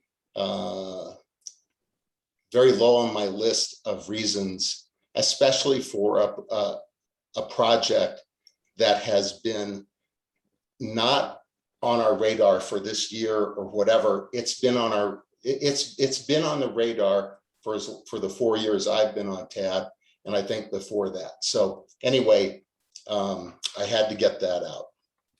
Yeah, and Mark, you're talking, I know in very general terms, but also about 15th and Iris, just the, so you're 100% correct. I should be more careful with my words. I can tell you, like, my level of staff, we're trying to emphasize every $500 we're spending, right? So when I think about $10,000, it's not, we don't have the money, it's, you know, where are we going to reallocate that? So I sorry if I came off that we report, that was not my intention at all. So I'll be careful a bit more with using my words intentionally about how we can reallocate or allocate funds to better the community as best we possibly can. Well, And Mark, again, I don't want it to be an indictment of you. And again, the Broadway and Raleigh project that I use as an example, which is this open wound, is not, you know, the cast of characters has changed, and I just, but I can't look at a budget. I can't look at a project and have it not be thought about in terms of what we could have done with those funds had we done something differently. So that was my point, and I just had to get it off my chest. Thanks, Mark. And Mark, I'd like to move this along if we don't have anything else for Liv. Mark, good job on riding so much this year. I'm impressed. Broomfield is not fun to ride in. There's a couple nice places, but good job. Yeah, I just want to say one thing on that, because I've always been, I grew up being a Boy Scout. I'm an Eagle Scout. You learn civil service and what it means to be part of your community. I didn't ride too much in Broomfield at first, and I got an e-bike and I've been cruising around. And don't let everyone know this, but I'm a huge advocate riding the city council in Broomfield. So good. All right. All right. Thanks, guys. Thank you. Okay, we move now to matters. Matters from staff, anything? No matters from staff this month. Nothing's the matter with staff. Okay, so we'll move to matters from the board. I see a note and I don't know what it means. Appoint TAB members to access allies for the curbside management project effective November. That sounds soon. So this is more work that Community Vitality is doing? Erica, you're muted. There has to be one at every meeting. I'm like, right? someone tell me what's going on. So anyway,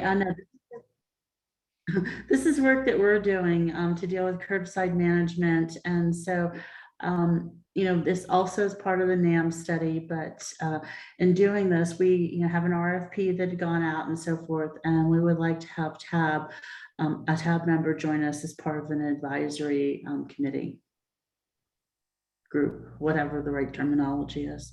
Okay, so working with who?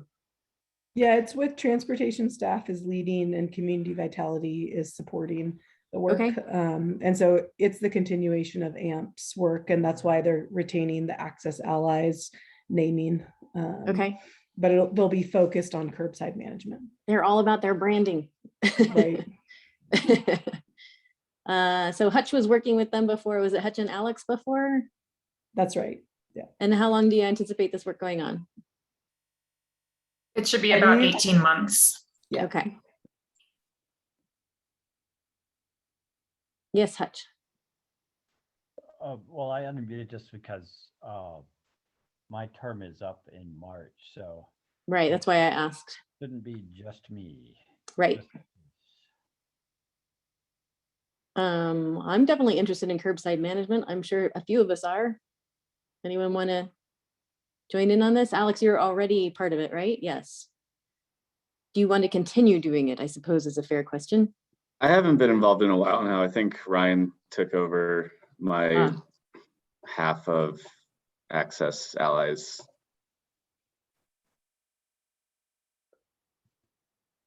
Oh, I saw you unmute, but we still can't hear you. Apologies. Yeah, I'm trying to remember where we are because we did do I became a liaison a few months ago, but I haven't done anything as far as I know. So I don't know what that led to or how that relates to this. Forgive me if I've missed something. But yeah. So I believe Access Allies for the AMPS 2.0 work kind of, I guess, sunsetted in a way. And then now they're re-engaging that group for curbside management specifically. Okay, well, I'm interested. Mark, Alex, are either of you interested? Duel to the death? No. Mark does not want to. Alex, I don't need to. Yeah, if you feel no, Ryan or Tila, feel free to go ahead. Okay. Well, Ryan, you're already on it, right? Or if you're happy continuing, that's good. And I can just be a backup, I guess. Does that work, Natalie? Is that what you have in mind? Okay, cool. Yeah, that's perfect. So appointed. And now tab rules of procedure. Aren't we glad we're getting to this at 9:40? I don't know if you guys have any comments, feedback, suggestions, not ready to talk about it yet. Any of those answers are acceptable. As I said, this is just coming out of our talk from the retreat and after the retreat and having something more formalized. Any thoughts from anybody? Ryan, you're unmuted still? Oh, no. I know Mark at least looked at it because he asked me for an editable copy. So, well, it was an aspirational request. Okay. Because I did look at it. I have some thoughts, but I'm really not prepared again to anyway, I don't want to comment prematurely. Okay. The only thing that I can think of that I'm not confident and haven't gone back to reread it. Not confident we were clear on was it's a little unclear when and how TAB interfaces with council, or reports to council or gets to come to council as official TAB members. It's just something that came up with a conversation when I met with Maria.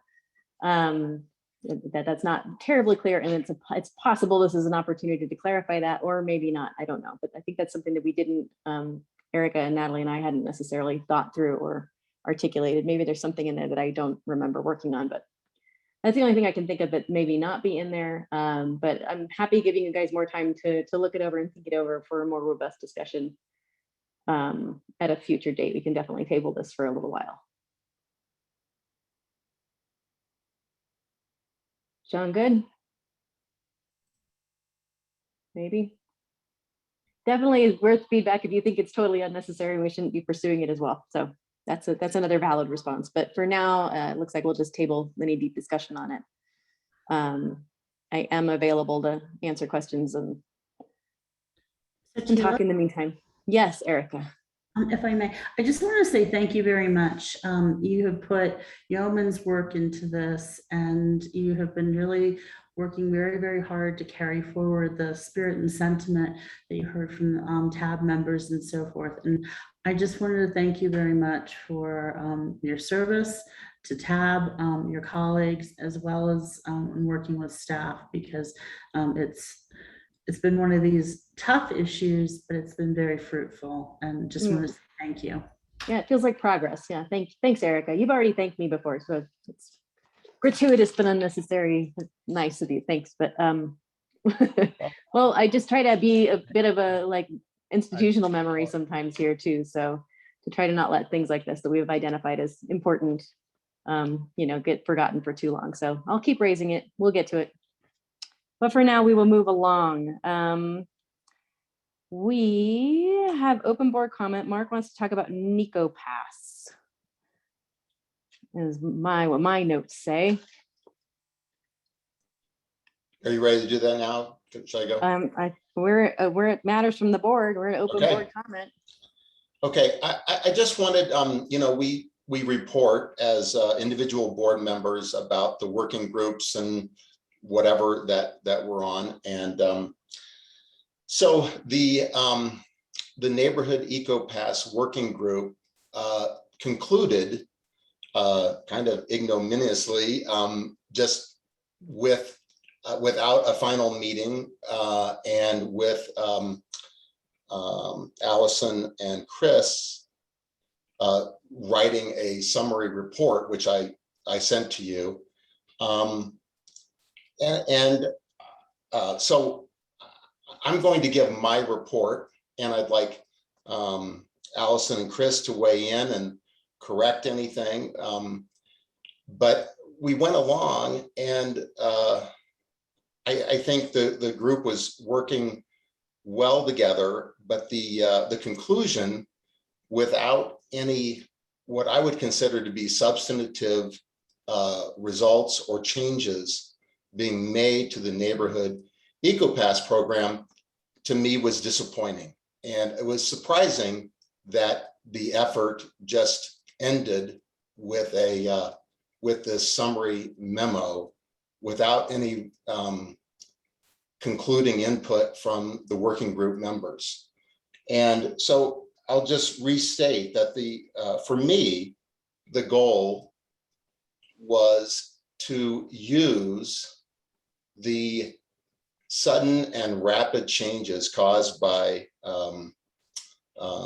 COVID to rethink, reform, and make our neighborhood EcoPass program more equitable, do a better job of broadening and increasing ridership, help us reach our TMP goals, and to reduce the burden on the neighborhood EcoPass coordinators, which do incredible amount of work, and to be fair to the neighborhoods that don't have some person that gets to spend, weeks out of the year doing neighborhood EcoPass work.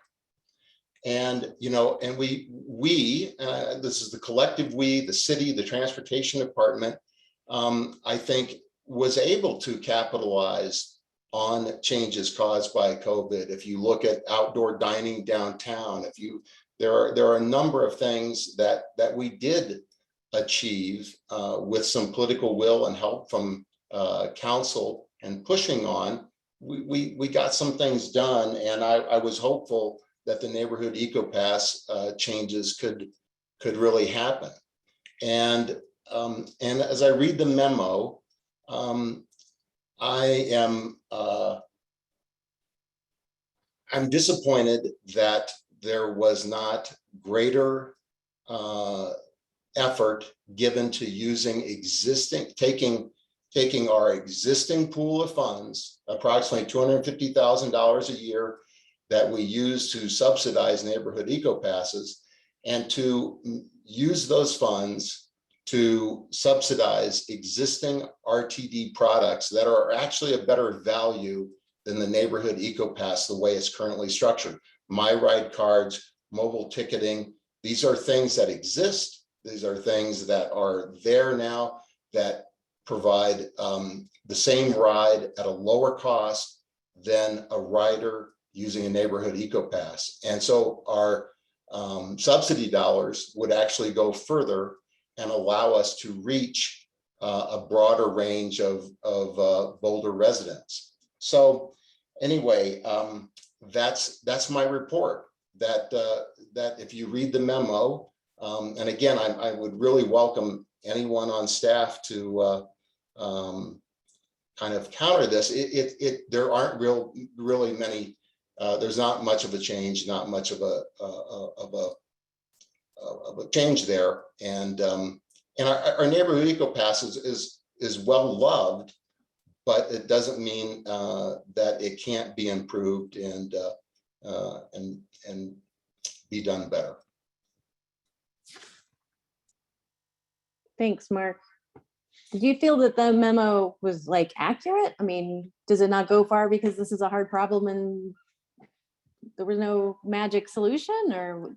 Well, I think the memo is accurate. It pretty much.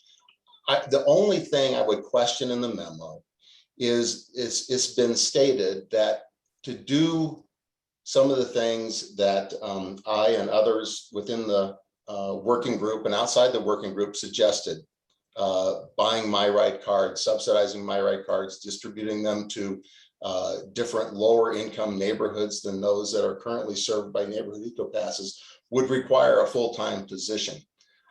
I'm not sure how, if we took all the work that goes into managing, subsidizing, faffing about our current neighborhood eco-pass, if we took that same effort and moved it, same number of hours, et cetera. And again, I'm not making a claim that I know that we could make that same effort, but it seems to me it's possible, using some of our current volunteers, that hey, we could make changes and not necessarily incur a full-time position to do this. And the memo states that no, that any change beyond what we're doing makes it out that a full-time position would be required, consuming some large portion of the subsidy.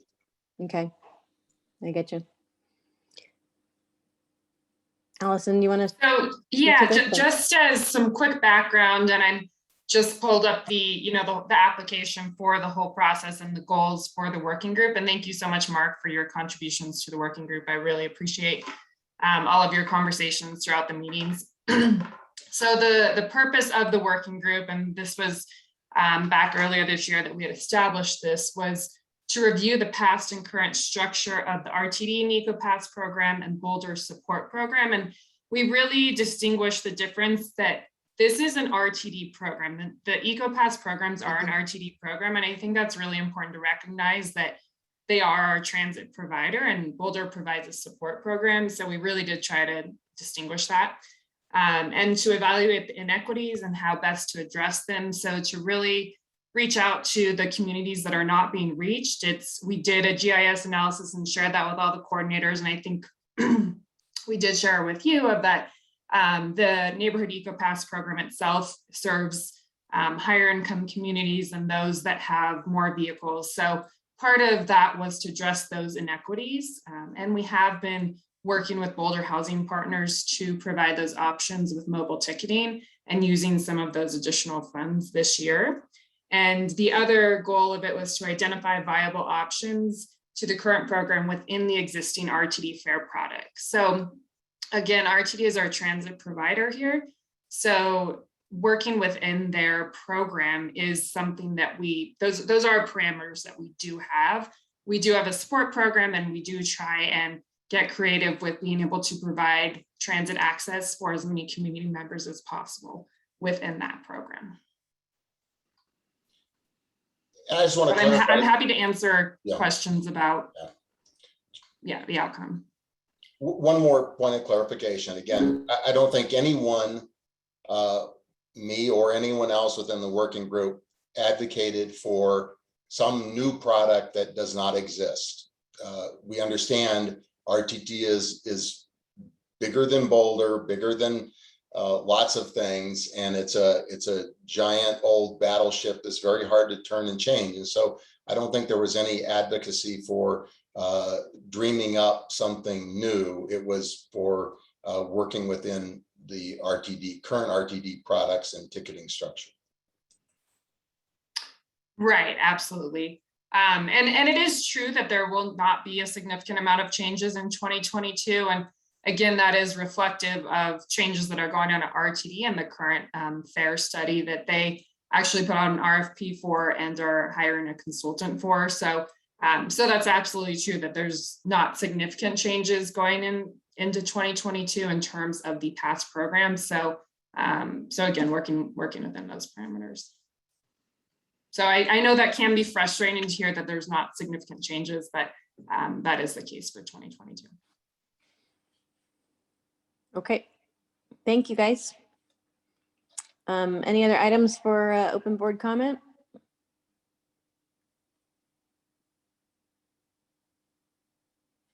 Okay, we might still do this on time. I had one question last time.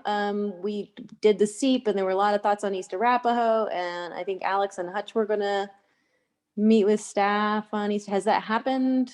Is it still happening? Yeah, we met a couple weeks ago. Okay. Feel there are probably some things that we should have discussed as a board before making a recommendation, and my general feelings are that we've moved the goalposts a little bit on what we're going to accomplish with that project. I'm sure staff would disagree, wish we could have talked about it. It's more of a group, but we can discuss it when it comes back in a few months. Okay. Okay, thank you. Anybody else? Great, we're gonna move along. Future agenda topics. We have three sort of, they're like bridesmaids, they're just like never brides. Well, the 30th Street design planning is a new one, but Broadway Raleigh lessons learned and the Clay Fong presentation are still on deck at some point. And does anyone have any else that they want to add? I would like to add, and there's no rush, whenever we're ready, we can follow through, but a follow-up about the fatality at the intersection of Pearl and 26, just having that on there as an item. And again, no rush if it's not ready next month, just whenever it happens. My understanding of the Safe Streets report is that's more looking at previous Older years' data. So Yeah. this will be in a future Safe Streets report, not the upcoming one. So no rush, but I think it'd be good to have it as a line item there.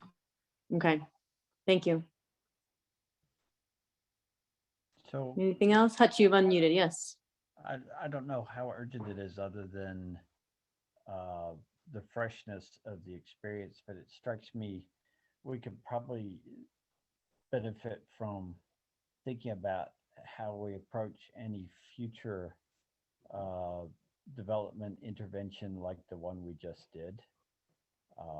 You know, we knew we'd stumble around because it's sort of the first one, but it'd be interesting to talk about. Okay, so what boundaries and constructs do we put on that, and to some extent, you know, how do we manage the expansion of the boundaries? Because I mean, we voted unanimously for it, but in the end, our second piece of that motion was a very generic and non-specific piece of vagueness. You know, so it's like, and it took us quite a while because you know we're trying to claim some territory there. So I do think that it's worth talking through how to contribute to these planning things. Yeah, that might be a relevant thing to think about for our next retreat. as we're feeling out this and council, this is the first time they've referred it to us, they might have thoughts. I'm curious to see what their response is to what comes back to them. So, but thanks, Hutch. Yeah, I think that's a valid point. We should. Ryan? Comment and a question. Comment. So I think Ryan Knowles, if I heard correctly, said we'll do the NSMP criteria. I don't know if that was next month or not, but I would like to talk about that, and specifically I guess it's just part of it, that this how do we value humans who counts? Part of that. So, if that's on the agenda, I'll also come back to it. So that was my comment. And then the question on future agenda items. I'm trying to remember, Erica, I don't want to put you on the spot, but I know you've sort of, as a principal, said from time to time, the things tab, the things we really want from tab is like the strategic planning kind of stuff. And I don't want to put words in your mouth, but I'm just wondering, like, kind of in general, is staff planning to come to suggest any kind of, I don't know if there's a TMP update we'll do at some point in the coming months, half a year, or are there any big things we should have on our mind, like that are coming up, I don't know, in any near future? So there are a couple things that, so at the federal level, if there ever does become an infrastructure bill, fingers crossed, then, we'll be looking for some suggestions and guidance about how to maneuver through some of the project funding. Similarly, at the state level, there's, the CDOT is going through a rulemaking process currently about greenhouse gases. And so it's still in process and progress. And Gene Sanson had, shared an update with you at a previous tab meeting. So there are those kinds of things. And literally, as we speak, we've been trying to start to get together some initial thoughts for you to respond to about a next TMP update. And so there's a lot of work kind of like scurrying around in the background as we try to tee these things up for you to get your input and your suggestions and what's of interest to you, what's of interest to the community, and how we might go about it. I think, just as an aside, I just wanted to acknowledge you had sent an email out to tab before, forget the professor, but, looking at roadway typologies and so forth. So, that's another piece of puzzles that we can look at also.